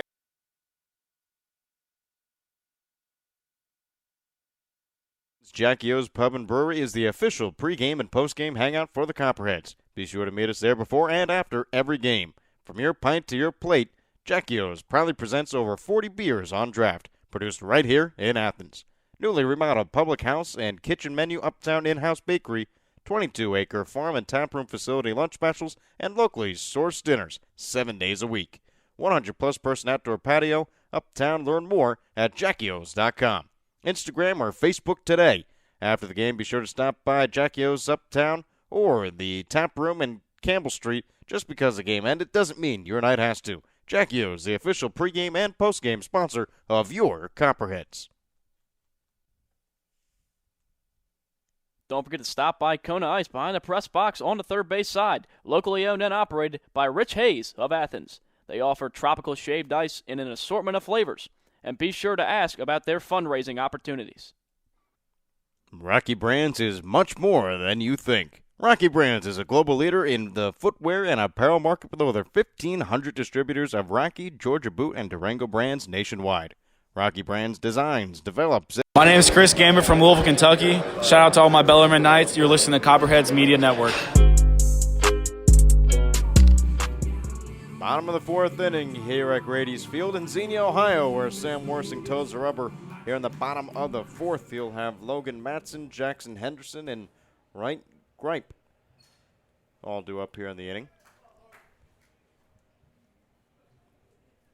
Copperheads 4, Scouts 2 as the first pitch is taken in just a bit high, maybe inside to Logan Madison. Matson walked his last time up. It was the second walk of the game for Sam Worsing. As from the windup, Worsing's ready and deals. The 1-0 is taken in for a called strike, a fastball. 1 ball and 1 strike. 3 walks allowed for Sam Worsing in today's game, the most he's allowed in any game. 4th start on the season. As now the 1-1 is delivered, swung on, and a foul ball straight back to the netting. Count goes to 1 ball and 2 strikes. Nice pitch there. Went for the front door slider. Got him a little bit off balance. See where he goes here on this 1-2 pitch. Might be looking for a heater. Sam Worsing's got the sign from the catcher Johnson. He is ready and deals. Fastball is a breaking ball outside. Evens up the count at 2 apiece. But Worsing only 1 walk allowed against the Giants, the Steam, and the Jazz. He's got 3 in today's game as the 2-2 pitch misses outside, and now the count is run full. So full count to Logan Matson, the leadoff batter here in the bottom of the 4th inning. Scouts are able to tag on 2 in the bottom of the 3rd. Is now a swing and a fly ball out into right field. Coming in to make the catch is Sebastian Fabic. He's got it, 1 away here in the bottom of the 4th. Yep, nice pitch there from Worsing. Ran a fastball inside, got him hit a jam shot out towards right field. Nice easy play for Sebastian Fabic. Can of corn, as they say out there in right field for him. Now, who would they say? I heard that's from a movie. A movie? I heard it was made in a movie. Might have been Major League or something like that. As a breaking ball comes in, and first pitch to Jackson Henderson is taking on his, call it his ribs, maybe, or look like a hip somewhere on that side. Right-handed batter taking it on the left hip. Well, the guy in the longest yard says Canacor, and the fat guy when he passes out. Or he got drilled or something. It was in the game or something. But that's not the same reference. That's a by good any description means. of the guy. Well, there's 1 out here in the bottom of the 4th inning. Runner on first for the Xenia Scouts is right Geip at the plate.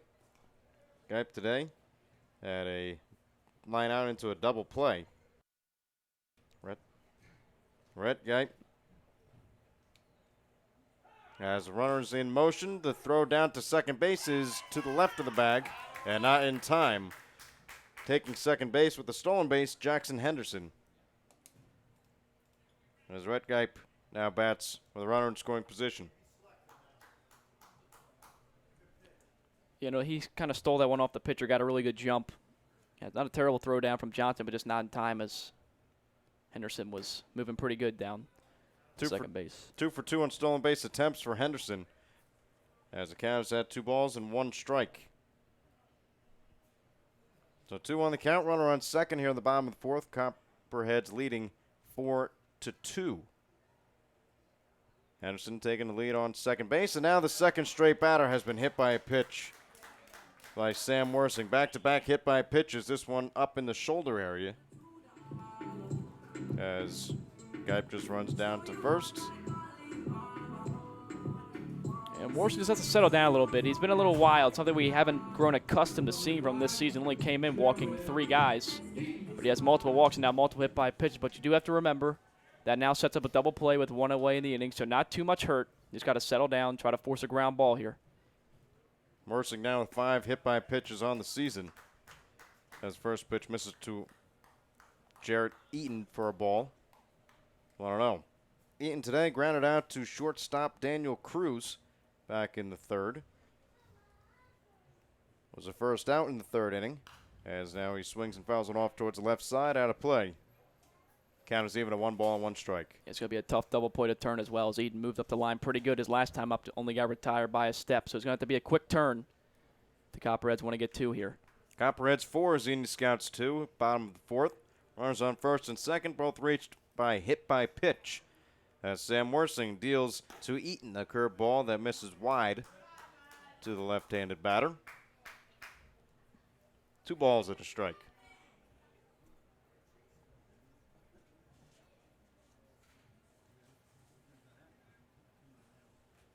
2-1 the count 2 runners on. Copperheads with a 2-run lead. As Worsing's pitch is a swing and a fly ball out into foul territory. Ranging back is the catcher, Johnson, unable to make the catch as it's found his way into the grandstands. 2 balls and 2 strikes.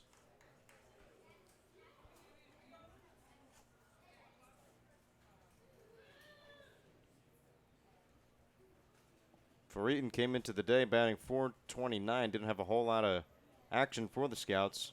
Only his 3rd game here today. Swing and a miss, strike 3. Sam Worsing strikes out his 2nd batter today. Gets a big out number 2 here against the Xenia Scouts in the bottom of the 4th with runners on 2nd and 1st. Yeah, big out number 2 is right, kind of like a little slide piece that just broke over the outside part of the plate. Maybe got Eaton to reach out for it a little bit, trying to protect with 2 strikes, but a nice effective pitch. Now just needs to get this last out. Let the Copperheads bats go back to work. The lineup turns over for the Xenia Scouts as the first pitch misses low and inside. Bounced on the turf. Good block by Johnson. Comes up and ready to fire. It's 1 ball and no strikes. Williams today is 2 for 2. Was caught stealing back in the 1st. Worsing checks back to 2nd. Now deals to the plate. A fastball high and away. 2 balls and no strikes. Should Williams extend the inning, Hunter Delanoy is on deck.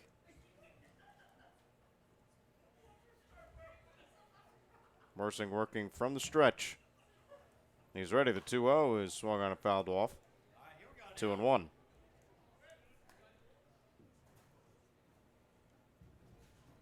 For Williams on the year, 2 doubles on the extra base hits. Has walked 17 times, so has done his job as a leadoff man. When he walks 17 times and only strike out 14, that's not bad as he takes a called strike in on the outside corner. Count is even at 2 balls and 2 strikes. It's a big couple of pitches there from Worsing after falling behind 2-0. As didn't give in, didn't throw the ball right down the middle, trying to get me over strike. Throws 2 solid fastballs in good locations. Now he's right back in the count at 2-2. The 2-2 from Sam Worsing. Ground ball over towards second baseman Trahey. He has it. The throw to first in time. Side retired. Even though Sam Worsing hits 2 batters in this frame, we head to the bottom of the 5th. Score unchanged as the Copperheads hold a 4-2 lead over the Xenia Scouts. We'll be right back on the Copperheads Media Network presented by Ohio Health.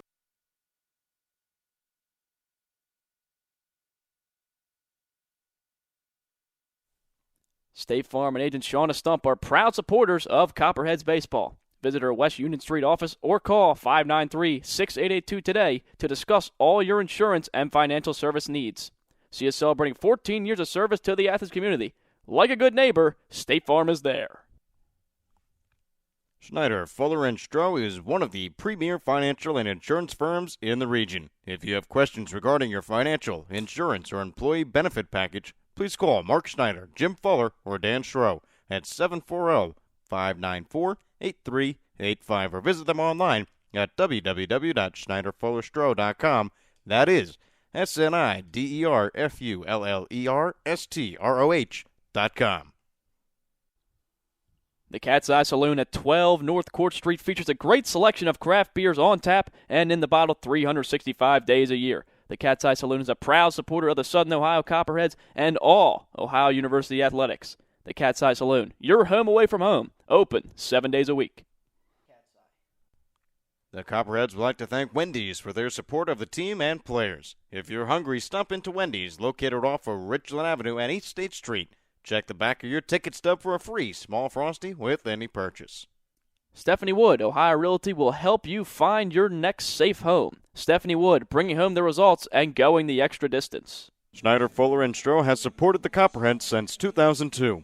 We're proud of that affiliation and excited to sponsor Fireworks Night again this year on June 29th. I'm Sebastian Fabic from Cincinnati, Ohio, and you're listening to the Copperheads Media Network. Fabic to up second here in the inning as we're in the top of the 5th. Copperheads 4, Xenia Scouts 2. Zach Iverson, Sebastian Fabic, and Chris Gambert all due up in the inning. Remaining on the mound is Garrett DeClue. as it's another lefty-on-lefty matchup. DeClue pitches to Zach Iverson. Fastball misses outside. 1-0. Iverson on the day was hit by a pitch, came around to score in the first, and then had a double back in the second. Also came around to score in that at-bat as well. 2 balls, no strikes, nobody out here in the top of the 5th.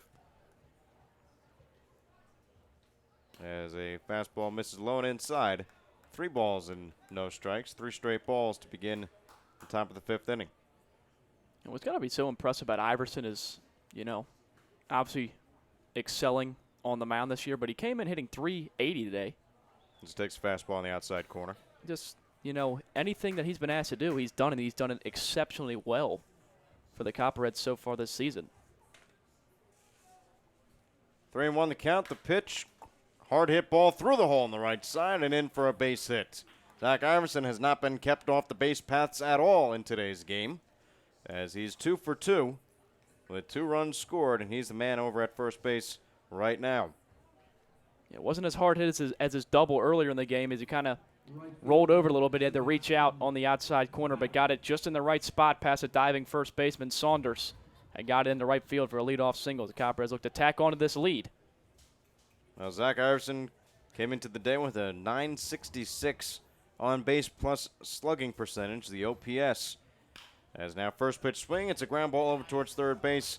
The throw to second in time, the relay to first gets Sebastian Fabic. Fabic was 2 for 2 today, but grounded out into a 5-4-3 double play, as there are quickly 2 outs here in the top of the 5th inning. Ken Klertz to Matson to Saunders at first. 5-4-3. 2 outs here in the top 5. Yeah, and Fabic, unlike his first at-bat, it's not very hard contact. His last 2 times, they drove them both into the gap into right center. This one is kind of weakly hit at the third. It was a nice, easy turn for the double play. Now Chris Gambert bats one on to the opposite side. A ground ball over to second baseman Matson, swinging out the first pitch. And just like that, 3 outs are recorded here in the top of the 5th inning, but the Southern Ohio Copperheads still hold a 2-run lead. It's the Copperheads 4, the Xenia Scouts 2. We'll be right back on the Copperheads Media Network.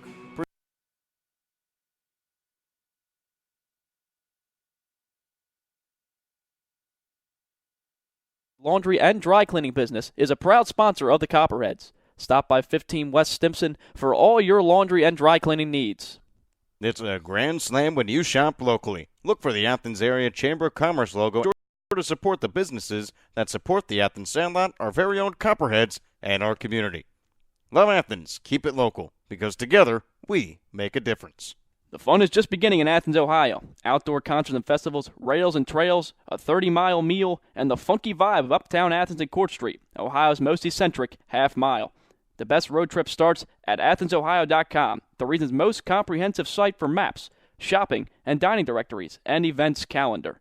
Visit AthensOhio.com and start planning your next adventure.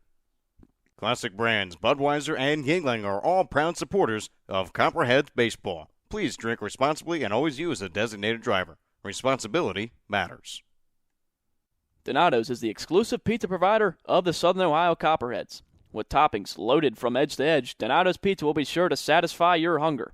Located at 688 East State Street in Athens, make Donato your pizza of choice today.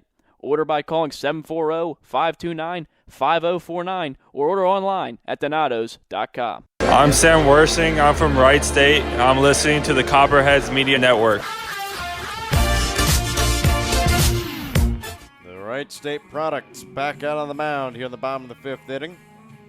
They'll go through 2, 3, and 4, all due up here in the bottom of the 5th, with the Copperheads leading the Scouts 4-2. Hunter Delanoy at the plate. Delanoy 0 for 1 today with a walk. As the first pitch from Sam Worsing is a ground ball over towards the right side. Running in is the second baseman Trahey. He throws to Chris Gambert, the first baseman. In time, 1 pitch, 1 out. And the throw around the diamond just went off the leg of Daniel Cruz, as Cruz checks his glove to make sure there's no obvious hole in there. It was not, just misread the ball there.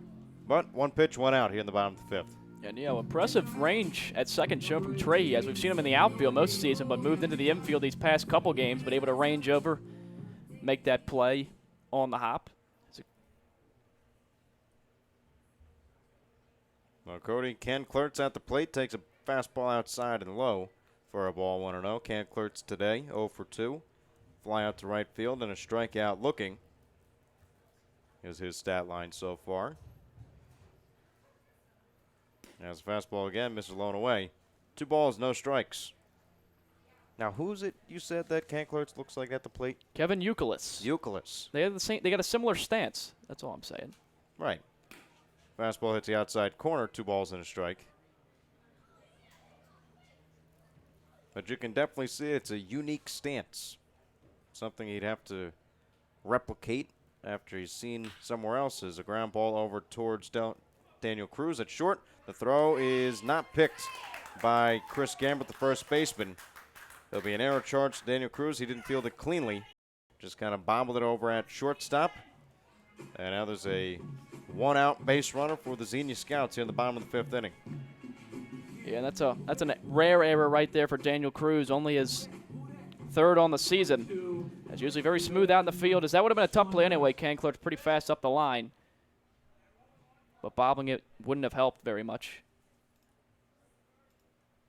First pitch in is swinging Steven Saunders. Saunders flies it out toward the left side and out of play. 1 out, bottom 5, runner on first. Copperheads 4, Xenia Scouts 2. 0-1 the count to Steven Saunders.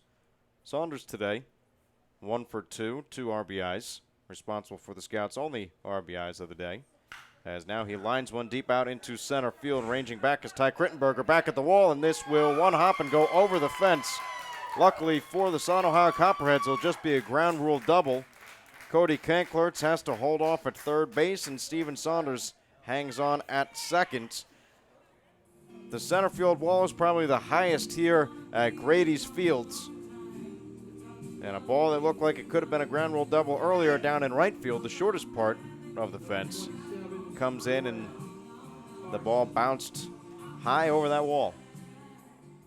Yeah, and if he pulled it like he did last time, that ball would have got over. He absolutely crushed it, as I thought it could have got over that one, but it takes one hop off the track and goes over the wall. Saunders had himself a day at the plate. Now, Worsing have to do some work to leave those runners stranded in scoring position. Brett Carson took a first pitch lone inside, 1 ball, no strikes. Carson, the designated hitter in today's game. 0 for 1 with a walk, reached third base, did not come around to score back in the second as he swings and flies one out towards the left side, out of play. Runners on second and third, bottom of the 5th inning, 1 out for Sam Worsing.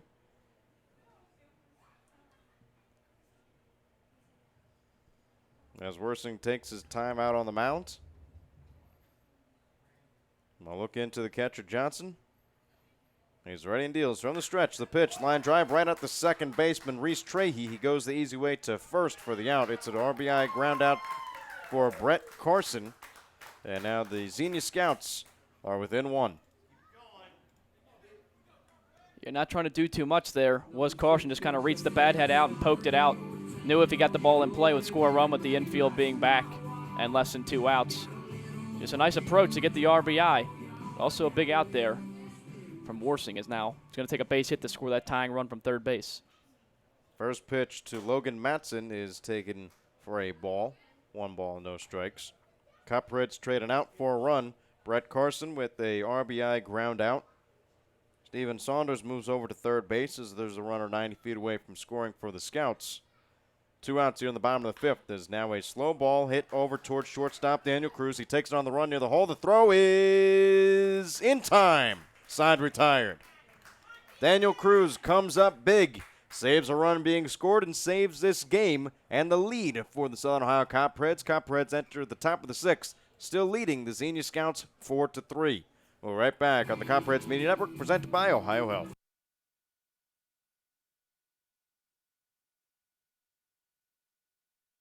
We'd like to show our support for Echoing Hills. Echoing Hills provides individuals a place to call home and a comfortable and safe environment where they can achieve their dreams surrounded by supportive friends and staff. For more information, contact them at 740-594-3541. Fall Green Mortine, one of the nation's leading integrated marketing and communication firms, prides itself on hiring the best and brightest graduates from across the country each year. In fact, the company is home to many Ohio University alumni. For more details on internships and employment opportunities, Visit www.fallgreenmoretine.com. You'll be living the life if you stay at the Holiday Inn Express with a free complimentary breakfast, high-definition televisions in all the rooms, and free Wi-Fi, in addition to being the only non-smoking hotel in Athens. Live the life, Holiday Inn Express. Fans, Jackie O's Pub and Brewery is the official pregame and postgame hangout for the Copperheads. Be sure to meet us there before and after every game. From your pint to your plate, Jackie O's proudly presents over 40 beers on draft. This is Austin Dunphy, the manager with the Southern Ohio Copperheads, and you're listening to the Copperheads Media Network. Trahey, Johnson, Glass all due up for the Southern Ohio Copperheads here in the top of the sixth inning. Copperheads 4, Xenia Scouts 3. This game has gotten a little closer as the innings have gone by. Copperheads scoring 2 runs in both the top of the first and the second, but no runs since then. Xenia Scouts scoring 2 runs in the bottom of the third and 1 run in the bottom of the fifth for their 3 runs. As the first pitch from Garrett DeClue is in for a called strike to Reese Trahey. Trahey on the day, an RBI ground out and a pop out to third base. 0 for 2 with the RBI as he swings and finds one out towards the left side and out of play. Quickly ahead on the count is Garrett DeClue. No balls and 2 strikes.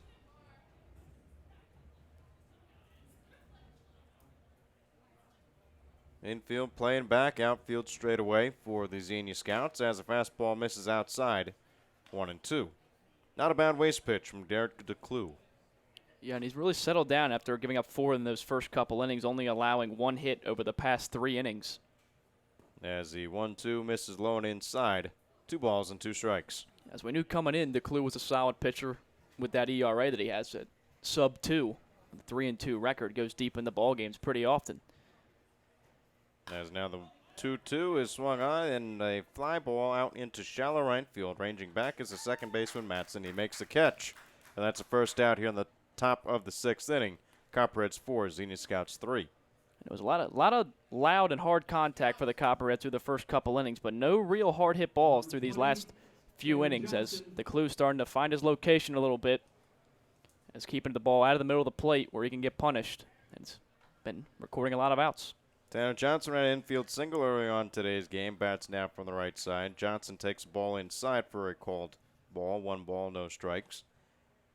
Johnson 1 for 2 on the day. The single in the first and flew out to right field as he swings and misses at the pitch from DeClue. 1 ball and 1 strike.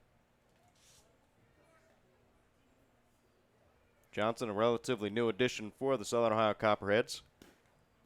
So he takes a fastball a little bit low in the outside corner. 2 balls and a strike now.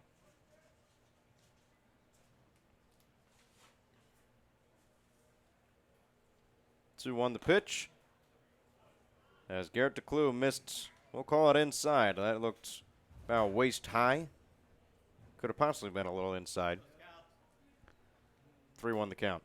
Yeah, with a 3-1 count, John's going to get a chance to get some fastball he likes. Try to drive it a long way. The 3-1 pitch is driven out into center field. That drops down for a base hit. And Tanner Johnson, 2 for 3 on today's game. Yep, just hitting dead red with the fastball there, and he got it, didn't miss it, takes it right back where it came from, up the middle, into center field. Probably the hardest hit ball we've seen since back in the second inning. Let's see if the Copperheads can string a couple of those together and add a couple more runs to this lead. 3 for 9 on the season for Tanner Johnson.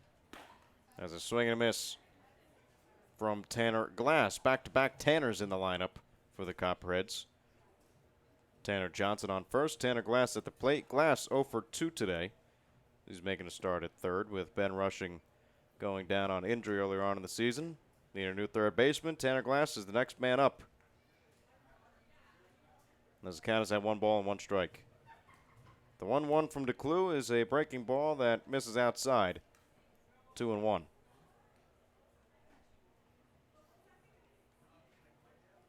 DeClue scrapes some turf rubber away from the pitching mound.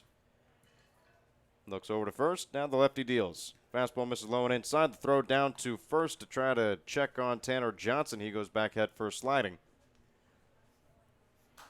3 balls and 1 strike is the count to Tanner Glass. DeClue's pitch. Ground ball over towards left side. A weird backhand attempt from Ken Klertz. He can't handle it. It'll be most likely an error charged to the third baseman, Ken Klertz. And now they'll be first and second with one out here in the top of the 6th inning. Yeah, it looked like a double play ball off the bat, but Ken Klertz kind of let that ball play him as he didn't come up and field the hop. He let it hop a couple times and then got mixed up on the backhand there, and it gets by him. But, yeah, it should be scored an error, but the Copperheads will take it as there hasn't been traffic on the base pass for quite a while in this game. And it is officially an error. Tanner Glass reaches first base in the base pass for the first time today as Daniel Cruz stands in. Cruz has been on a little bit of a slide as of late. His average down to 271 now as a 1-0 count. Cruz 0 for 2 today. Fly out to right field and a ground ball to short. As now he checks his swing, but the home plate umpire will say he went around. 1 ball and 1 strike. It was a good pitch, a fastball in the low and inside corner. But Cruz just couldn't hold the swing. Yeah, you feel like you have to protect yourself as a batter when you see a pitch coming inside like that. So sometimes the hands go, as they did for Cruz. Copperheads 4, Xenia Scouts 3, as the 1-1 pitch misses low. 2-1 the count. Middle infield in double play position. Corner infielders are back. Outfield straight away. Right fielder Delanoy a little bit further back than center and left, as now a ball off the glove of the first baseman Saunders and into right field to Karams there. Coming around to score is Tanner Johnson, and now caught in a rundown, but sliding back sleepily to first base is Daniel Cruz. Cruz picks up his first hit in a while, and it's good for another RBI. 5-3, Southern Ohio Copperheads. That's exactly at bat Daniel Cruz needed. Hit the ball hard the other way. Diving attempt from the first baseman Saunders, but it just gets off the tip of his glove and gets into shallow right field. Tanner Johnson got a good jump on the ball. So Austin Dunphy had no problem sending him despite the ball not being deep in right field. But good job there from Cruz. First RBI and hit in a while, as you were mentioning. He was scuffling a bit at the plate, so hopefully he starts to climb out of this slump he's been in the past several ball games. Hit number 17 on the season, RBI number 15, as there's a mound meeting taking place for the Xenia Scouts with runners on first and third with only 1 out here on the top of the 6th. The first run that the Southern Ohio Copperheads have scored since the top of the 2nd, where they scored 2. Copperheads scoring now in 3 innings in today's game. Xenia Scouts only in 2. Copperheads 5, Xenia Scouts 3. Reese Trahey led off today's inning. Popped out to second base. Tanner Johnson with a single. Came around to score on the RBI single from Daniel Cruz and reaching all the way to third base. But he reached the base paths today with an error charged to the third baseman, Tanner Glass. So Glass is over at third. Daniel Cruz at first. And there's only 1 out with Jared Hurd at the plate. It's a lefty-on-lefty matchup between Garrett DeClue and now Jared Hurd. Yeah, it's a big add-on run for the Copperheads there, as you saw, kind of sensed the momentum shifting towards the Scouts as they fell behind 4-0 early, but made it 4-3 in the bottom of last inning. But the Copperheads stringing some hits together here. First pitch to Jared Hurd, missed low and away on the move. Daniel Cruz, he takes second base. As now there are 2 runners in scoring position for the Copperheads here in the top of the 6th inning. It's the Copperheads 5, Xenia Scouts 3. Jared Hurd today, 1 for 2 with a strikeout. When he reached base in the 2nd, came around to score as he bats here. Infield has been brought in to Jared Hurd as the pitch misses outside. 2 balls and no strikes. If you're Hurd, you're just trying to hit the ball hard somewhere on the ground or in the air with the infield drawn in. You hit a line drive, should get through. Get you a couple RBIs. The 2-0 pitch, line drive deep out into center field. Ranging back is the center fielder Eaton. He can't get it. Ball is going all the way deep out into center field. Coming in to score is Tanner Glass. Right behind him is Daniel Cruz. Going all the way to third base is Jared Hurd. It's a 2 RBI triple for Jared Hurd. Copperheads extend the lead 7-3 Copperheads. Yeah, just a mistaken location there on the 2-0 pitch from the pitcher DeClue as he threw a fastball right down the middle. Jared Hurd was all over it, laced it deep out in the center field. Nothing that the center fielder Eaton could do to make that catch. and able to get all the way to third with a couple of RBIs. Nice at-bat there from Hurd. And nice job by the Copperheads extending this lead out to 4. Hurd's on third base with the 2 RBI triple, and Ty Crittenberger at the plate. Crittenberger today, he's hit the ball hard in his first at-bat, a fly out to center field, and struck out in his second at-bat back in the 4th. So Crittenberger looking for his first hit today with a runner on third. As a pitch to Crittenberger, breaking ball in for a called strike. 1 ball, 1 strike for Garrett DeClue from Western Nebraska Community College. The most runs allowed in a start this season. As now the 1-1, a breaking ball misses low and inside, bends around the head and ends around the ankles of Ty Crittenberger. 2-1 the count, 1 out, top of the 6th inning. Infield drawn in on Ty Crittenberger as he swings and flies this one out into foul territory towards the right side. Ranging over to first baseman Saunders. He makes the catch near the first base coach little box over there. And now there are 2 outs here in the top of the 6th inning with the Copperheads leading by 5. Copperheads 7, Scouts 3. Yeah, and that's one that the Clue needed badly on the mound, is Crittenberger just trying to lift something to the outfield, but he got too much under that pitch.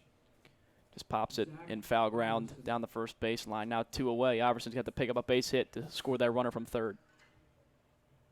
First pitch to Zach Iverson as the lineup's turned over for the Copperheads. Misses low and outside for a ball, 1-0. DeClue has been a part of every decision that he's pitched in so far this season. He has either worn the loss or celebrated the victory as a fastball catches the outside corner. 1 ball and 1 strike. Wins against the Jazz, the Steam, and the Graders as the 1-1 pitch catches the outside corner again. 1 ball and 2 strikes. Now the most runs allowed against the Licking County Settlers, 4 runs. Well, it went 5 innings as the pitch. Zach Iverson protects and flies on off towards the left side. A trio of people, and it'll be the shortstop Williams who comes over into foul territory making the catch, and the side is retired, but not before the Southern Ohio Copperheads tack on 3 here in the top of the 6th. It's the Copperheads 7, the Xenia Scouts 3. We'll be right back on the Copperheads Media Network presented by Ohio Health.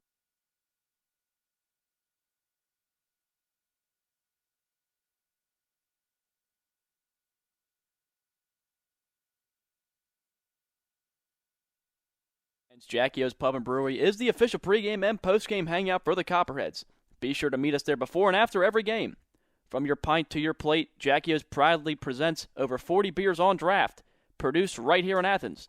Newly remodeled public house and kitchen menu, uptown in-house bakery, 22-acre farm and taproom facility lunch specials, and locally sourced dinners, 7 days a week.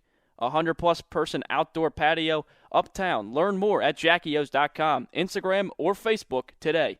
After the game, be sure to stop by Jackie O's Uptown or the Tap Room on Campbell Street. Just because the game ended doesn't mean your night has to. Jackie O's, the official pregame and postgame sponsor of your Copperheads. Don't forget to stop by Kona Ice behind the press box on the third base side, locally owned and operated by Rich Hayes of Athens. They offer tropical shaved ice in an assortment of flavors, and be sure to ask about their fundraising opportunities. Rocky Brand is so much more than you think. Rocky Brand is a global leader in the footwear and apparel market with over 1,500 distributors of Rocky, Georgia Boot, and Durango brands nationwide. Rocky Brand designs, develops, and markets hard-working boots, outdoor footwear, and apparel designed for every pursuit and fashionable women. I'm Zach Iverson. I'm from Michigan State University. You're listening to the Copperheads Media Network. Bottom of the 6th inning here at Grady's Field in Xenia, Ohio, where the Southern Ohio Copperheads have a 7-3 lead over the Xenia Scouts. Remaining on the mound is Sam Worsing as he'll look to go 6 strong. Worsing has only allowed 3 runs in today's ball game, as the first pitch to Jackson Henderson misses for a ball, 1-0. Henderson today is 1 for 1 with a hit by pitch. There's a swing and a miss from Henderson, 1 ball and a strike. Rhett Gipe and Jarrett Eaton all due up. Bottom third of the lineup as a line drive out into deep center field. Ty Crittenberger ranging back, makes the catch over the shoulder, and the first out's recorded here in the bottom of the 6th. Yeah, good jump on that by Krinberger. That's not the easiest ball. The one hit right at you where you had to figure out to take a couple steps back at first, but he got a nice read on it. Showed some good range out there in right center field, and Krinberger been real solid defensively this season, as well as the entire Copperheads outfield. Oh, it's been great defensively. Could be one of the best defensive outfields that the Copperheads have put out. It really doesn't matter who they have out there. Nasanti's been solid. Hurd has been solid. Krittenberger, Fabic. Doesn't matter who they throw out there. They've got great arms. Carter Cross. Carter Cross. There you go. See, once you start naming names, you leave people out, and then people feel bad. Right. It's always dangerous to do something like that. It is. So we'll just say the entire outfield for the Southern Ohio Copperheads has been very good to this point in the season. As a ball is swung on and lifted out into high center field. 3 people are back. Daniel Cruz puts his arm up, but it'll be Ty Krittenberger making the catch. As it was Jared Hurd, Ty Krittenberger, and Daniel Cruz all out into shallow center field. A little bit shaded into left center field. Rhett Geip is out with a fly out to center, and now Jarrett Eaton at the plate. Well, that's exactly what Warsing needed to do after his offense gave him 3 runs in the top half of the inning. Comes in, gets 2 guys out fairly easily, 6 pitches to do it.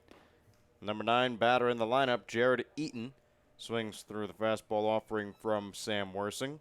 Eaton today 0 for 2 with a strikeout.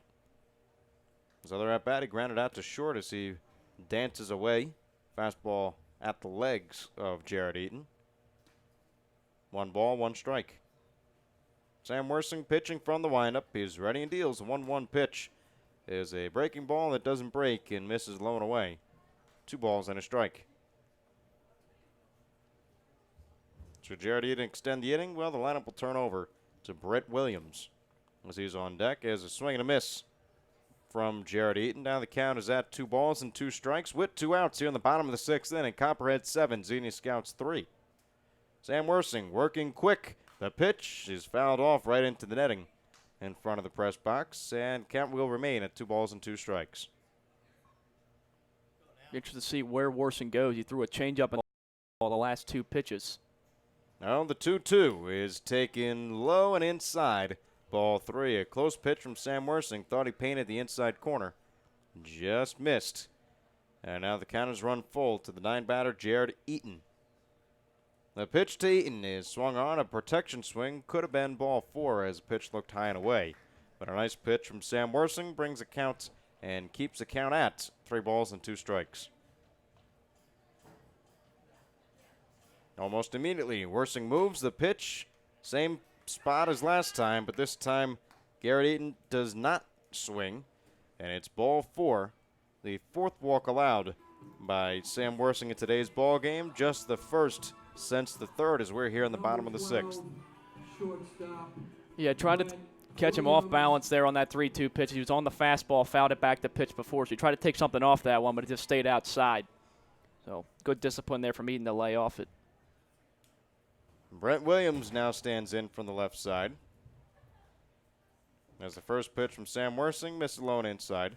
1 ball and no strikes.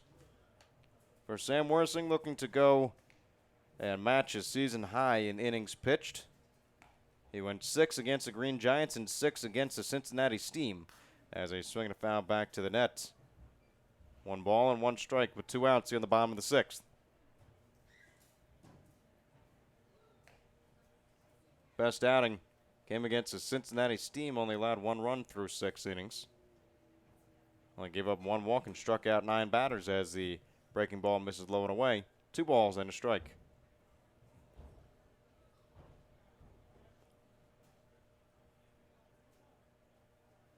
Runner on first, bottom of the 6th inning. Southern Ohio Copperheads 7, Xenia Scouts 3. As a 2-1 pitch, misses low and away. The throw down to the batter, or the throw down to the man stealing second, Jared Eaton, gets all the way out into the outfield. And now there's a runner in scoring position for the Xenia Scouts and Brett Williams.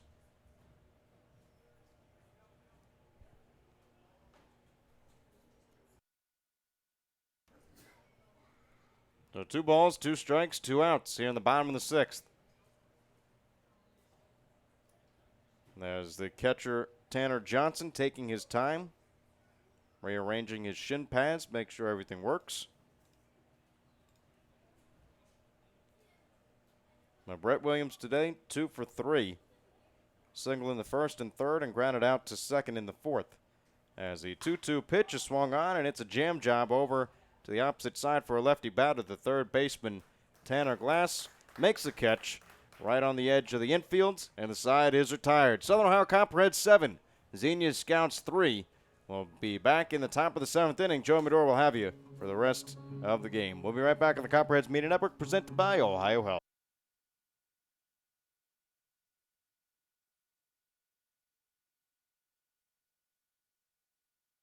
Your locally owned and operated laundry and dry cleaning business is a proud sponsor of the Copperheads.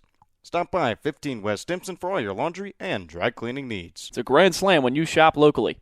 Look for the Athens Area of Commerce logo and be sure to support the business that support the Athens Sandlot, our very own Copperheads, and our community. Love Athens. Keep it local, because together we make a difference. The fun is just beginning in Athens, Ohio. Outdoor concerts and festivals, rails and trails, a 30-mile meal, and the funky vibe of uptown Athens and Court Street, Ohio's most eccentric half-mile. The best road trip starts at AthensOhio.com, the region's most comprehensive site for maps, shopping and dining directories, and events calendar. Visit AthensOhio.com and start planning your next adventure. Classic brands Budweiser and Yuengling are proud supporters of Copperheads baseball. Please drink responsibly and always use a designated driver. Responsibility matters. Donato's is the exclusive pizza provider of the Southern Ohio Copperheads. With toppings loaded from edge to edge, Donato's Pizza will be sure to satisfy your hunger. Located at 688 East State Street in Athens, make Donato's your pizza of choice today. Order by calling 740-592-5049 or order online at donatos.com. The Southern Ohio Copperheads would like to show our support for Echoing Hills. Echoing Hills provides individuals a place to call home in a comfortable and safe environment where they can achieve their dreams surrounded by supportive friends and staff. For more information, contact them at 740-594-3541. Ball Green Mortine, one of the nation's leading integrated marketing and communication firms, prides itself on hiring the best and brightest graduates from across the country each year. In fact, I'm Sam Worsing. I'm from Wright State. I'm listening to the Copperheads Media Network. Top of the 7th, almost stretch time here at Grady's Field in the first of this 3-game series between the Southern Ohio Copperheads and the Xenia Scouts. The Copperheads currently lead 7-3 in the top of the 7th. As 2, 3, and 4, Fabic, Gambert, and Trahey all due up. New man on the mound, Alan Goodwin, making his 6th appearance on the year. He's pitched 10 2/3 innings on the year, 18 hits, 16 runs, 10 of them being earned, 6 walks, 6 strikeouts, a 2-1 record as Fabic swings at the first pitch from and fouls it away, 0-1.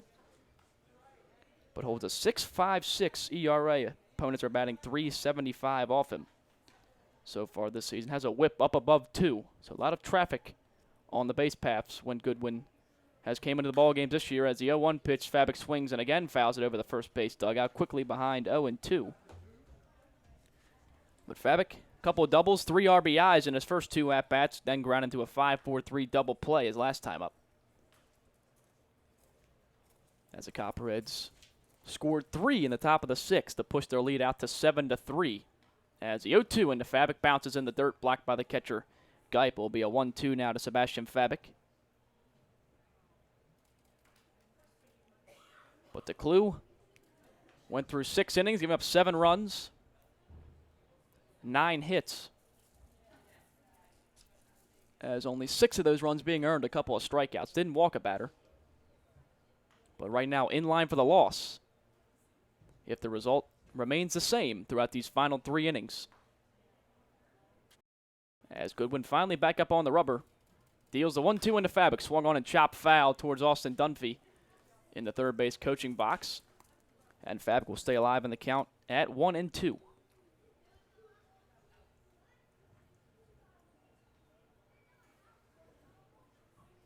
Goodwin gets a sign from the catcher, Geip. Kicks and deals. Gets Fabic to chase it low. 4 strike 3 swinging.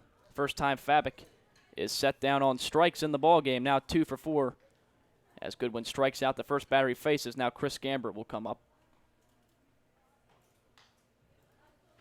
Gambert's seen some extended time off Been a while since he's swung a bat in live action. Well, getting a base hit here brings up the confidence. Just trying to get things going. Gambert currently 0 for 3 on the day. Couple of ground outs to second and a pop up to short as the first pitch into him catches the inside corner. For a strike, 0-1. As you mentioned, Connor, Gambert out of the lineup since the Canada trip. Finally back today as the 0-1 is chopped down towards first, as first baseman will pick it just inside the bag and take it to the bag himself for the 3 unassisted. And the first 2 men that Goodwin faces out of the pen, he sets down 2 away now in the top of the 7th. Number 26, Reese Trahey. That'll be Reese Trahey. He's 0 for 3. Had an RBI ground out in his first at-bat that at the time scored the game's second run. Other than that, has popped up to third and to second in his other 2 ABs. 0 for 3 on the day as the first pitch into him skips in front of the plate. And it'll be a 1-0 count.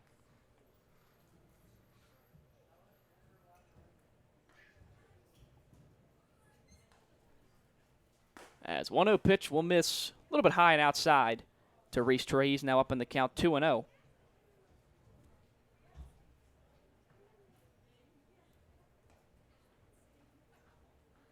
As a 2-0 pitch now in from Goodwin. Will catch at the letters of Trey. He thought it might have been a little bit high, but the count will run to 2-1.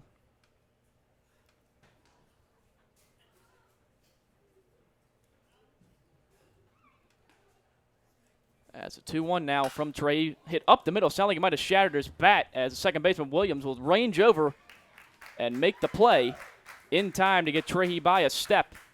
As with a jam shot out towards short, a slow roller, second baseman Brett Williams ranged up the middle, made the play, throw on to first, and it's a 3-up, 3-down inning for the Copperheads in the top of the 7th. We head into the bottom of the 7th. Copperheads holding on to a 4-run lead, 7-3. You're listening to Copperheads Baseball on the Copperheads Media Network, presented by Ohio Health.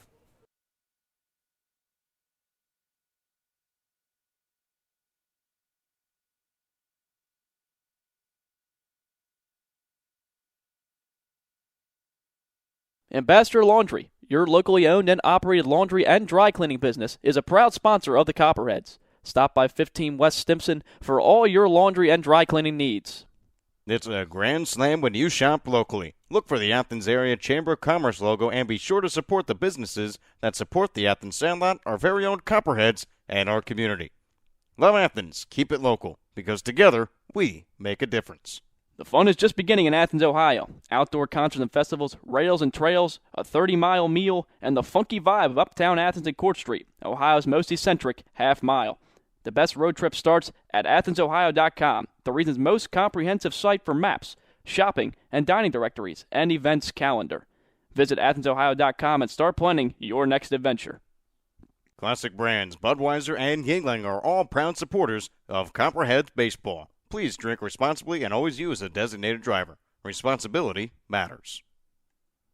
Donato's is the exclusive pizza provider of the Southern Ohio Copperheads. With toppings loaded from edge to edge, Donato's Pizza will be sure to satisfy your hunger. Located at 688 East State Street in Athens, make Donato your pizza of choice today. Order by calling 740-529-5049 or order online at donatos.com. Southern Ohio Copperheads would like to show our support for Echoing Hills.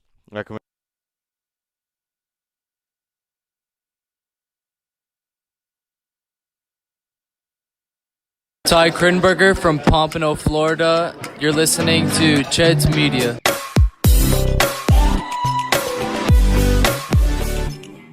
Seventh inning stretch just coming to a close here at Grady's Field. Copperheads holding on to a 7-3 lead as Sam Warsing's day comes to an end as he goes 6 innings, giving up 5 hits, 3 runs, 2 of them earned, 4 walks, 2 strikeouts, in line for the victory. As of right now, Braxton Kelly, the Ohio Bobcat, takes the mound. First pitch he throws is a called strike in the Hunter Delanoy.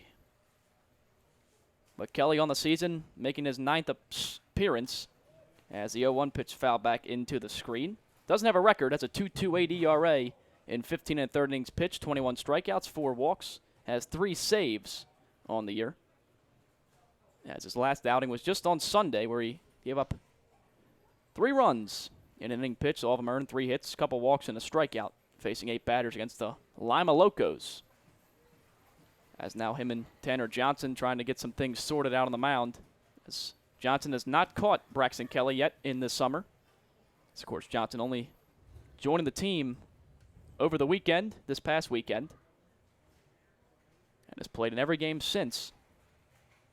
But the 0-2 into Delanois, swing and popped high in foul ground down the third baseline. Looks like Tanner Johnson might have a play, but gets called off by Tanner Glass, the third baseman who had the easier play coming in from third base. So Kelly retires the first man he faces via the pop-up and foul ground. 1 away now in the bottom of the 7th.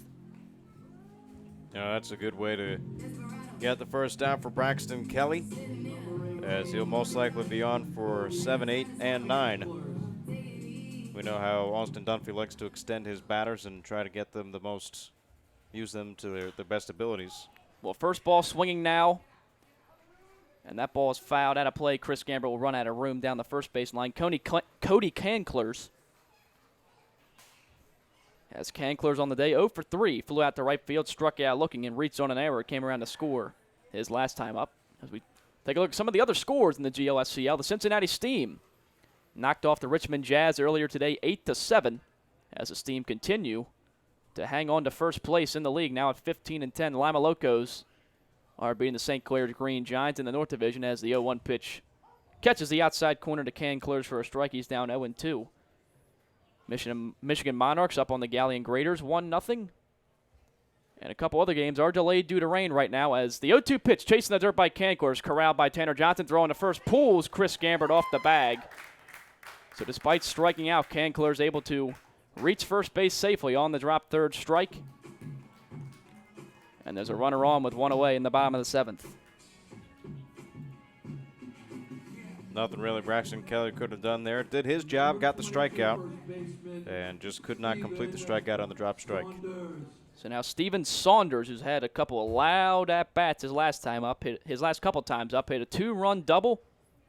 That one hopped the wall in right field his last time up, then a ground rule double all the way out to deep center field in his last at-bat. 2 for 3 on the day. First pitch into him, misses outside for a ball, 1-0.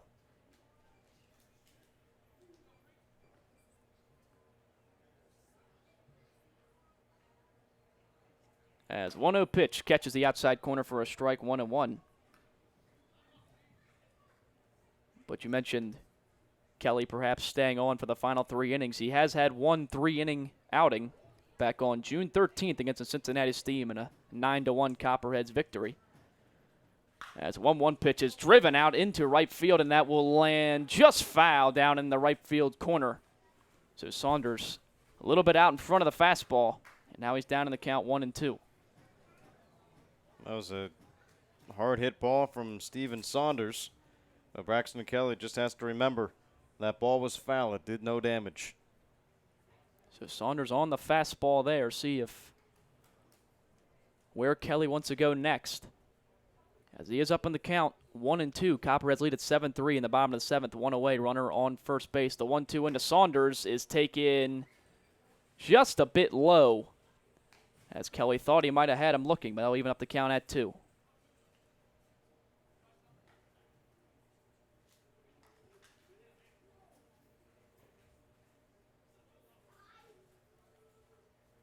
As now Kelly looks in, the 2-2 pitch, runner goes, gets away from the catcher Tanner Johnson, and now the runner will start to head to third, but Johnson corrals it in time. He stops and heads back to second, but the count will run full, and with the wild pitch, Canklers will now move up to second, and a base hit could potentially score him here.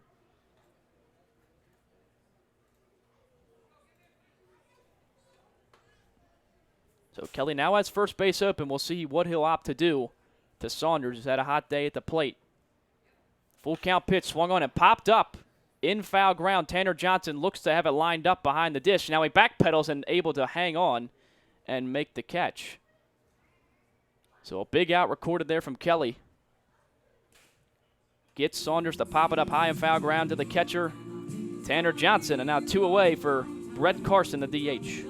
Well, that is the most difficult play for a catcher to make. A pop-up, has to turn his back to the field, throw away the catching mask, and try to line it up. But a nice play from Tanner Johnson. So now 2 outs in the inning. That runner stays on second base. As Kelly kicks and deals into Carson. Pitch taken right down the heart of the plate for a strike, 0-1. Brett Carson in tonight's ball game, 0 for 2. He walked in his first at-bat, flew out to left field, and had an RBI ground out to second his last time up, which at the time made the score 4-3 as the 0-1 pitch misses low and outside for a ball, 1-1. It was 4-3. The Copperheads scored 3 runs in the top of the 6th to push the lead out to 7-3. As looking to pick up another victory.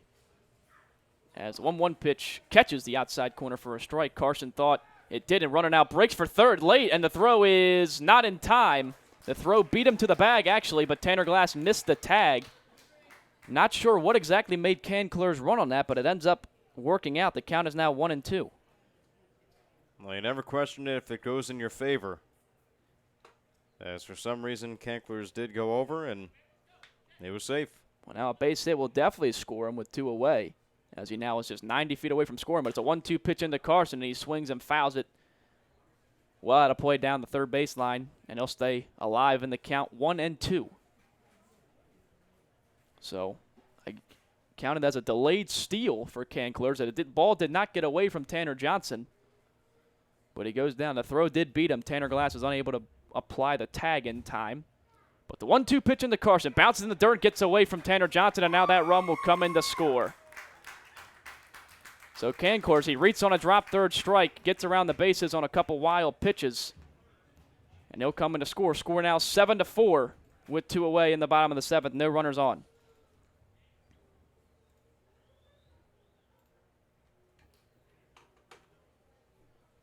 As the count will now be 2-2 to Carson.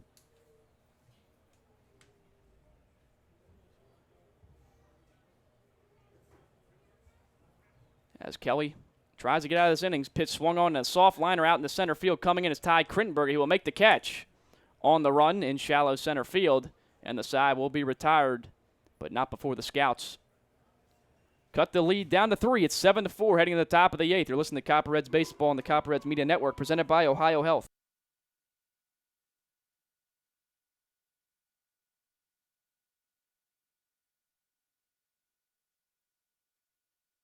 The fun is just beginning in Athens, Ohio. Outdoor concerts and festivals, rails and trails, a 30-mile meal, and the funky vibe of uptown Athens and Court Street, Ohio's most eccentric half-mile. The best road trip starts at AthensOhio.com, the region's most comprehensive site for maps, shopping, and dining directories, and events calendar. Visit AthensOhio.com and start planning your next adventure. Classic brands Budweiser and Yingling are all proud supporters of Copperheads Baseball. Please drink responsibly and always use a designated driver. Responsibility matters. Donato's is the exclusive pizza provider of the Southern Ohio Copperheads. With toppings loaded from edge to edge, Donato's Pizza will be sure to satisfy your hunger. Located at 688 East State Street in Athens, make Donato your pizza of choice today. Order by calling 740-529-5049 or order online at donatos.com. Southern Ohio Copperheads would like to show our support for Echoing Hills. Echoing Hills provides individuals a place to call home and a comfortable and safe environment where they can achieve their dreams surrounded by supportive friends and staff. For more information, contact them at 740-594-3541.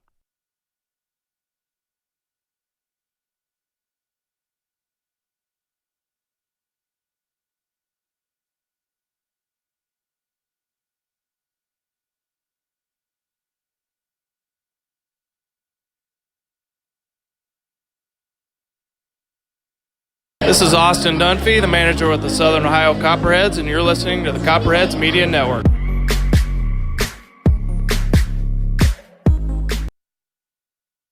Top of the 8th, new man on the mound. Third pitcher, Riley Landrum for the Xenia Scouts, as Landrum making his 11th appearance on the year, 19 innings pitched. 33 hits given up, 21 runs, 16 of them earned, 13 walks, 11 strikeouts. Holds a 1-0 record, also has a save on the year with a 5.89 ERA as we'll look to keep the deficit at 3. As it is 7-4 Copperheads. Tanner Johnson, Tanner Glass, and Daniel Cruz all due up this inning for the Copperheads.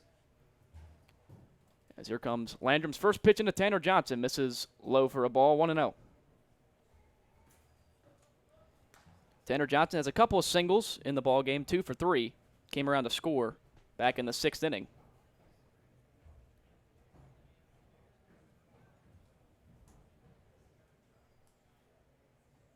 As Landrum a long look in, here comes the 1-0 pitch. It will come right down the middle for a strike, and the count will be 1-1 now.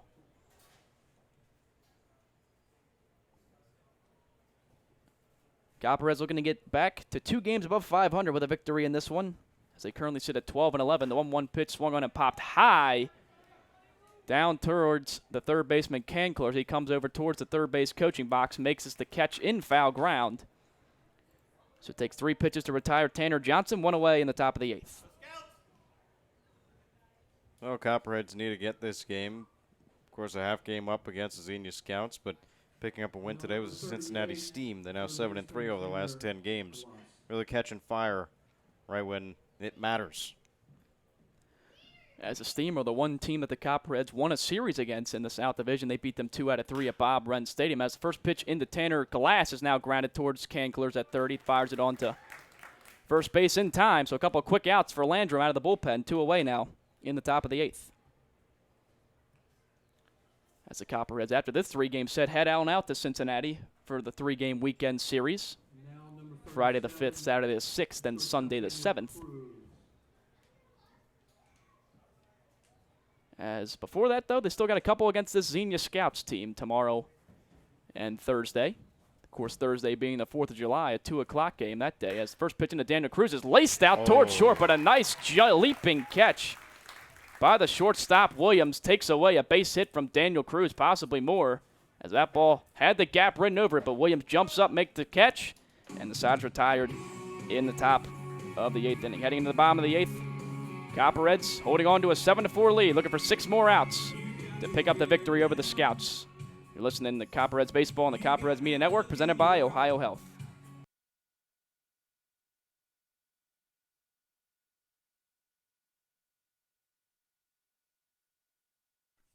Fall Green Mortine, one of the nation's leading integrated marketing and communication firms, prides itself on hiring the best and brightest graduates from across the country each year.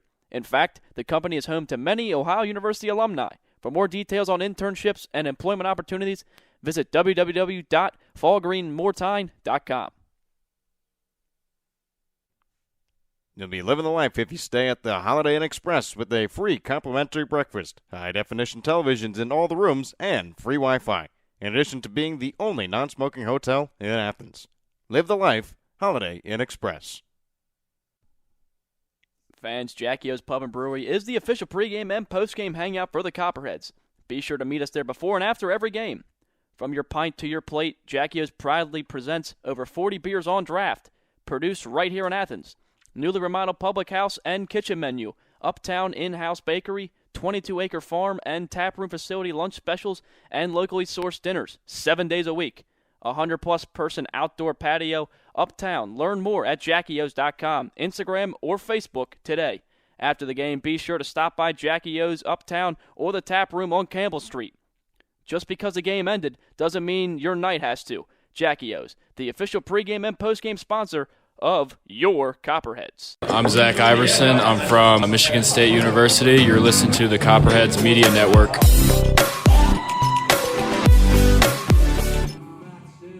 Bottom of the 8th, Braxton Kelly staying on the mound for his second inning of work as he surrendered a run on a wild pitch in the bottom of the 7th.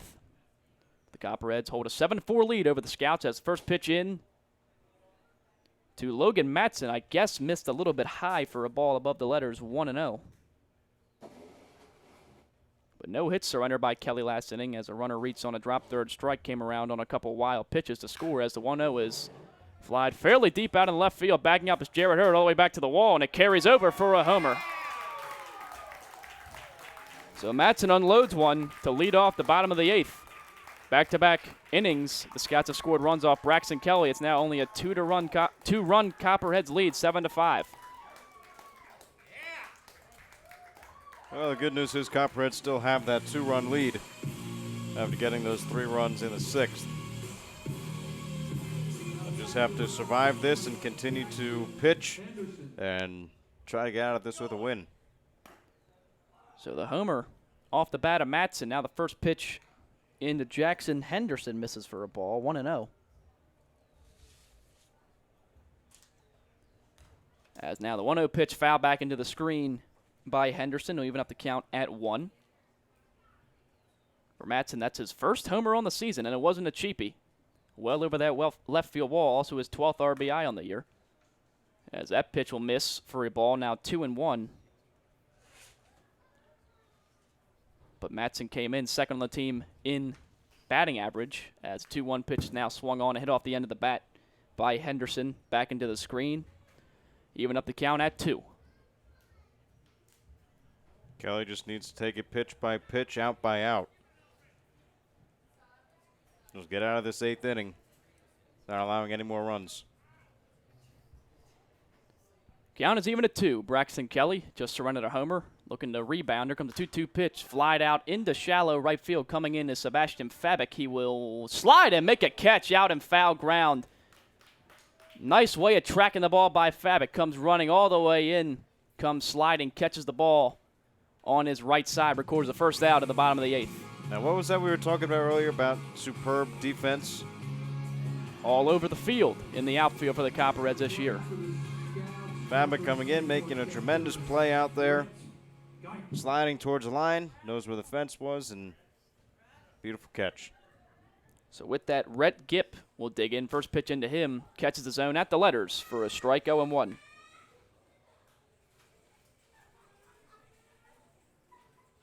As the 0-1 pitch will come right down the middle, and Rhett Gipp quickly down in the count, 0-2 to Braxton Kelly, who's trying to hold the Scouts at bay. As the Copperheads lead at 7-5 with 1 out in the bottom of the 8th. Here comes the 0-2. Taken right down the middle, strike 3 called. He makes quick work of the catcher Gipp, coming 3 straight fastballs, sits him down, 2 away in the inning.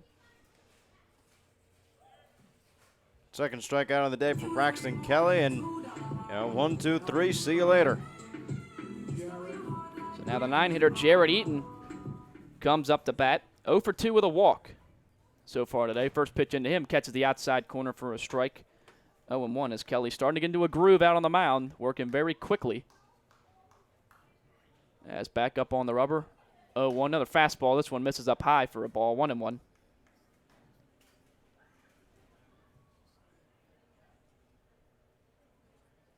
As now Kelly kicks and deals 1-1. Popped up into shallow left field. Coming in is Hurd, backing up Daniel Cruz. Who's going to call it? It's Daniel Cruz who makes the play on the back pedal just in front of Jared Hurd. And despite the leadoff homer, next 3 batters retired in order by Braxton Kelly. As the Copperheads hold a 7-5 lead heading into the 9th inning. Only 3 outs away from the victory. Got a hit in the top of the 9th first, though. You're listening to Copperheads Baseball on the Copperheads Media Network, presented by Ohio Health.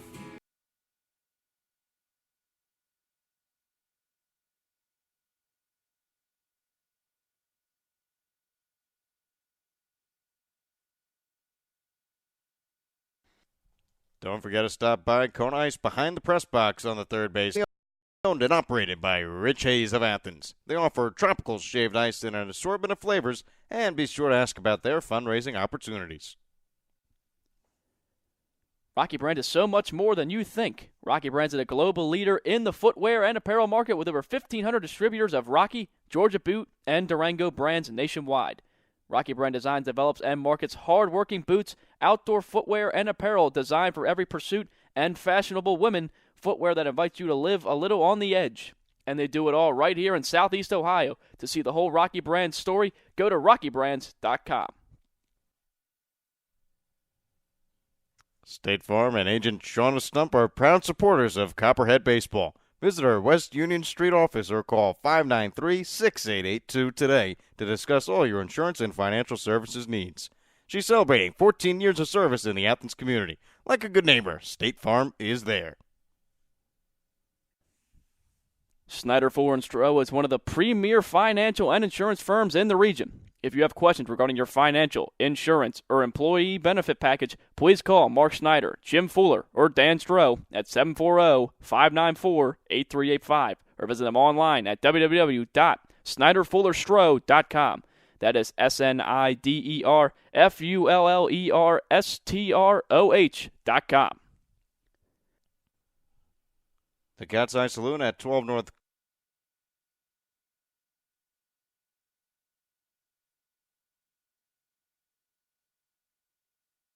This is Austin Dunphy, the manager with the Southern Ohio Copperheads, and you're listening to the Copperheads Media Network. As another new pitcher stepping onto the mound for the top of the ninth. For the Scouts, Jackson Henderson is his first pitch into Jared Hurd's a called strike on the outside corner, 0-1. But the bullpen has done a solid job so far for the Scouts, as Alan Goodwin had a 1-2-3 inning, followed by Riley Landrum 1-2-3 inning in the 7th and 8th inning, respectively, as the 0-1 pitch misses outside for a ball, 1-1. But now it's Jackson Henderson only making his second appearance on the mound as he's coming in from left field. He's pitched 2 innings. As now Jared Hurd grounds one foul down the third baseline. He'll be down in the count 1-2. But giving up 2 hits, 4 runs, all of them earned, couple walks, couple strikeouts, 14 ERA, a little inflated with the limited work. As he'll work on getting that down here in this inning. As 1-2 pitch into Jared Hurd, called strike 3 on the inside corner. Hurd can't believe it at the plate. He thought that ball rode inside. But it's a punch out for Henderson, 1 away in the top of the ninth. Well, that pitch could have gone either way. It looked a little inside from up here in the booth. But Jared Hurd clearly disappointed with that, especially since he's been doing so well today. Had the triple with 2 RBIs and had the single. Now Ty. Well, he's retired. Second time he hit the punch out, now 2 for 4 on the day. Ty Krittenberger doesn't have a hit yet. He's 0 for 3. He comes up to the plate. First pitch into him, misses inside and misses everything. Goes by the catcher, Geip, all the way back to the backstop, 0-1. But Krittenberger had lined out to center, struck out, and popped out to first in his 3 ABs.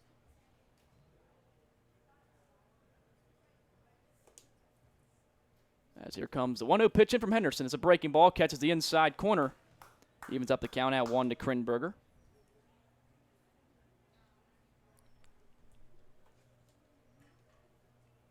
As Henderson, a long look in, now gets a sign from the catcher he wants. Here comes a 1-1 pitch. Ooh. Breaking ball runs inside and catches Ty Krittenberger. As Krittenberger wears it, will trot down to first.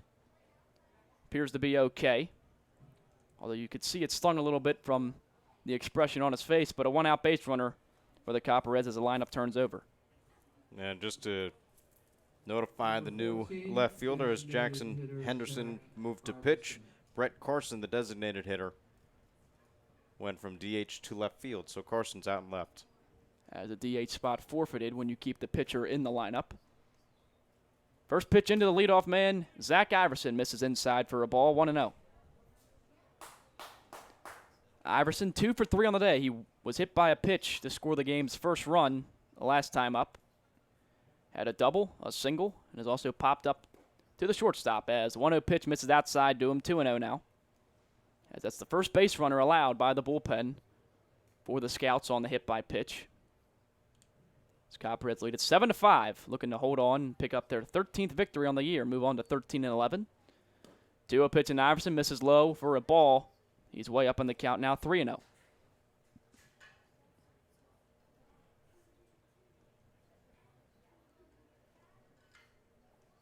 As Iverson appears to get something caught in his eye, perhaps one of the rubber pieces from the turf. Might have came flying up when that ball bounced in to the plate.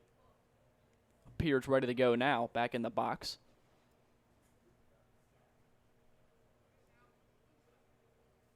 It's 3-0 pitch, kicked and deal by Henderson, catches the outside corner for a strike, taking all the way was Iverson, 3-1 now.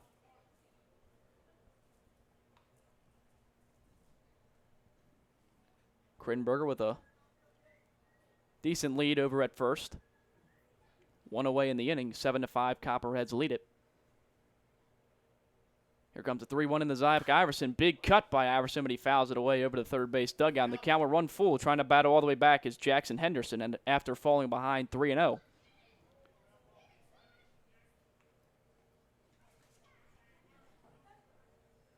It's a full count, 1 away, runner on first.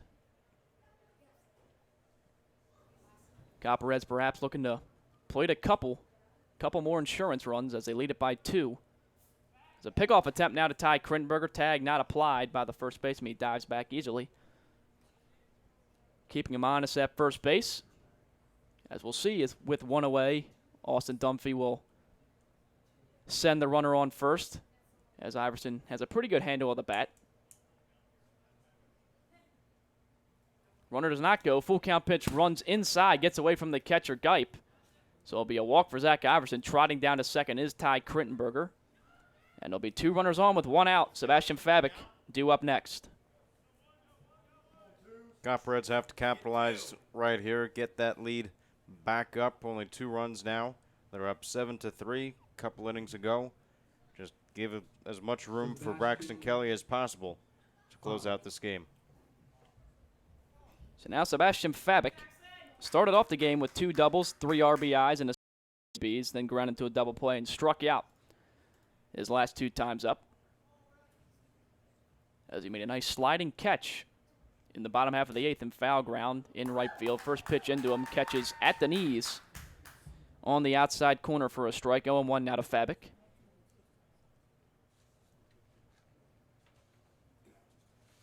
As Sebastian has added RBIs 22, 23, and 24 on the season. He grounds that one towards first base. It gets out into right field. Being sent home is Ty Krittenberger. The throw will come to the plate. It will not be in time. And Sebastian Fabic has himself a day. 3 hits, 4 RBIs. The Copperheads now have an 8-5 lead in the top of the 9th. When Sebastian Fabic is going, he's going the opposite way. That's where his grand slam came against the Galleon Graders. That's where the majority of his hits have come in today's ball game. That's where the majority of the hits have come during the season. He just continues to hit and just punches it the other way.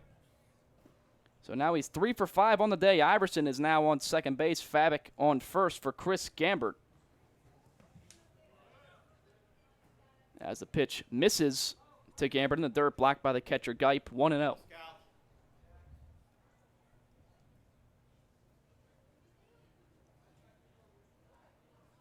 As Fabic, 4 RBIs. Not the most he's had in the game this year, as in that game he had the grand slam. He picked up 5.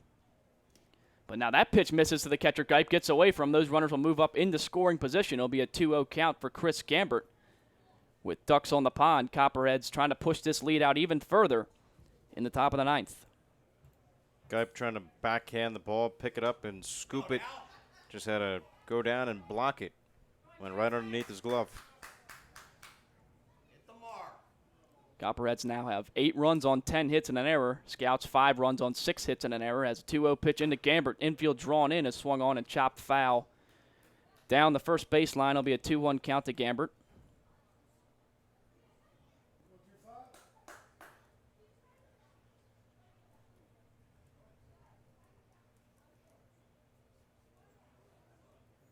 As infield remaining, drawn in now out of the windup is Henderson. Swing and a miss on Gambert from that fastball inside.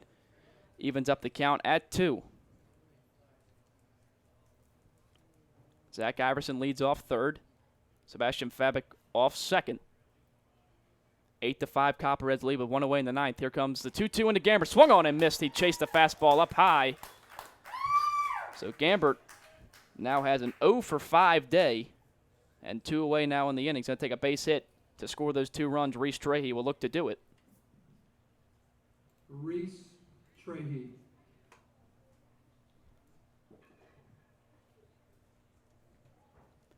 Now Reese Trahey, 0 for 4 with an RBI ground out on the ball game. First pitch into him, misses low. Blocked by the catcher Geip. 1-0 to Trahey.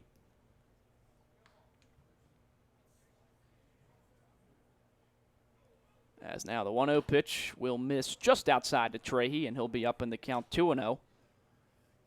As the infield has backed up again with there being 2 outs in the inning. Outfield playing Trahey straight away.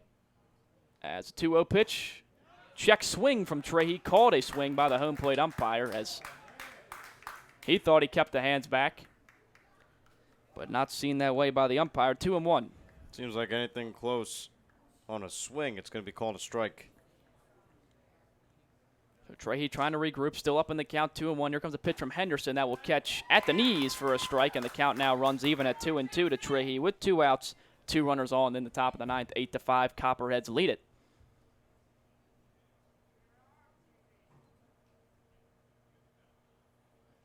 As now Henderson, a long look in, will wind up the 2-2 to Trahey, swung on and missed. So after giving up the run and having 2 runners in scoring positions, back-to-back strikeouts for Jordan Henderson, but the Copperheads do plate another run, another insurance run. Lead at 8-5, 3 outs away from the victory as looking for the save is Braxton Kelly. As the Copperheads trying to take this first game against the Scouts. You're listening to Copperheads Baseball on the Copperheads Media Network, presented by Ohio Health.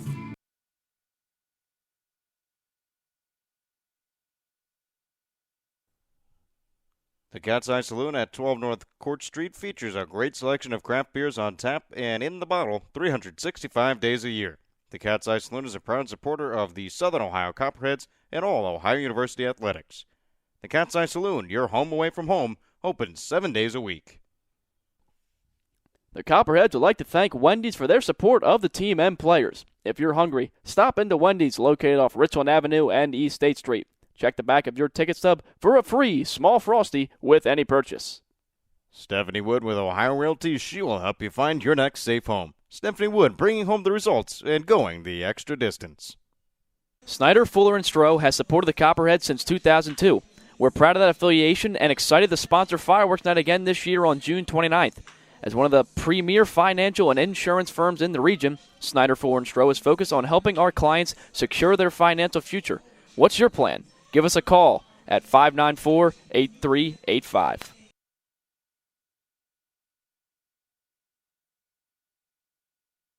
I'm Sam Worsing. I'm from Wright State. I'm listening to the Copperheads Media Network. Sam Worsing would get his second win on the season if the Copperheads are able to get 3 more outs as they lead at 8-5. Braxton Kelly in for his third inning of relief. As he's given up a run in both innings he's been in so far, but looking to shut the door with 3 outs. Squared to bunt did the leadoff man, Brett Williams. Pulls it back, pitch called a strike anyway, 0-1.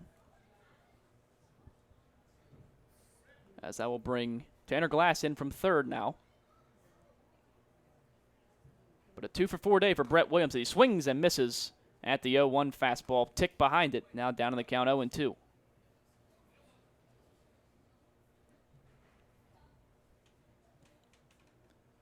As Kelly, we know he likes to work fast, already back up on the rubber. The 0-2 pitch, wasted one there, misses way outside for a ball. 1-2 now. Not a bad thought for a waste pitch. Just like to see that a little bit closer. So still up in the count, 1-2. Here comes the delivery into Brett Williams. This one will miss a little bit high and outside this time. 2-2 now.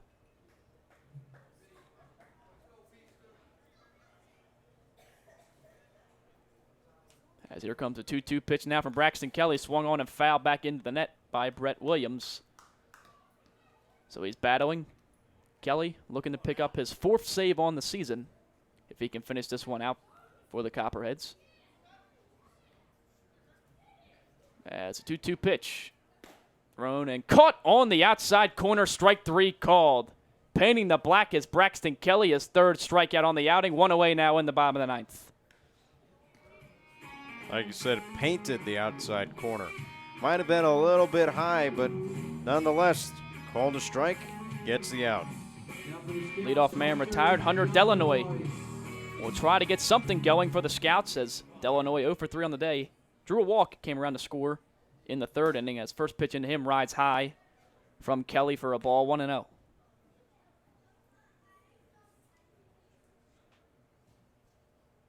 As the 1-0 pitch catches the outside corner for a strike. 1-1 now to Hunter Delanoy.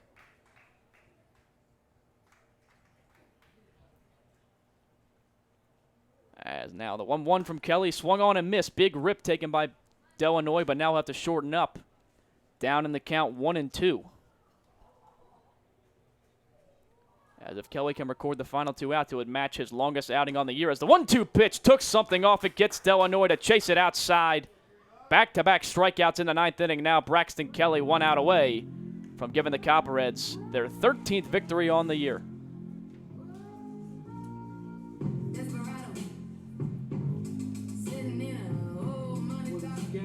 So now Cody Canclers digs in. 0-for-4 on the day. Has reached base on an error and a drop 3rd strike. Came around to score both times. First pitch into him, misses low for a ball. 1-0. For Braxton Kelly, the most strikeouts per 9 innings, the highest at 12.3. And he's showing why right here. As 1-0 pitch misses inside for a ball, 2-0. Of course, a little higher usually for those relievers as they pitch less innings than the starters, but Kelly does have a lot of strikeouts on the season as starting to lose can courts here, though.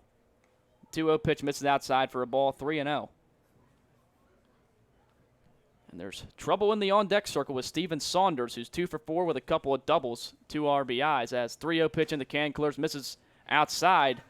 And now Saunders will get a chance to hit as a 4-pitch walk issued to Cody Kanklers. 2-out base runner in the bottom of the ninth. Well, even a home run here can't hurt Braxton Kelly. He can afford to give up a run. Not that he's going to want to, but he can breathe a little bit easier. He can just go into this at-bat and pitch without the stress. So Kanklers now on first base. First pitch into Saunders. Catches the outside part of the plate for a strike, 0-1. But both of Saunders' doubles very easily could have been homers. Both of them one hopped the wall. Matter of fact, the second one hopped over the wall out in deep center field for a ground rule double. The 0-1 pitch misses high and outside for a ball, 1-1.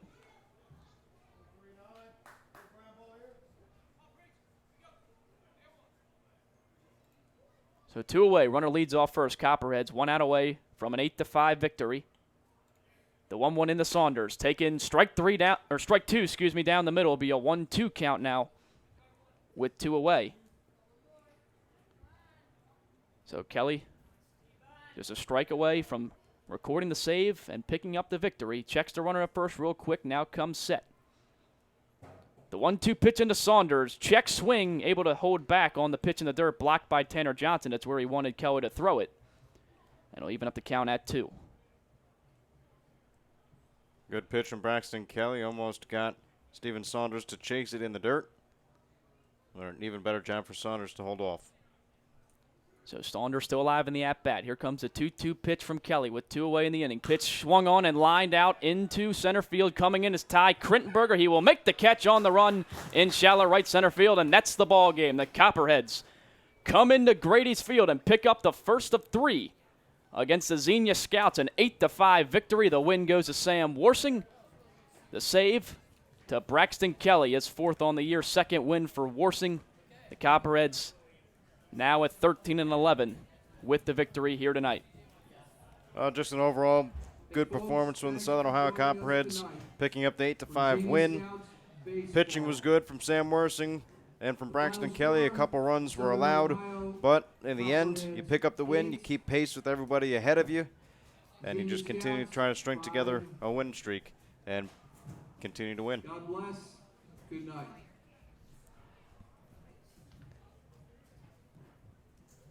As the Xenia Scouts with the loss drop a game below 500 at 12-13. They lose a game in the standings in this really tight South Division race with the Copperheads. Been getting it done as of late.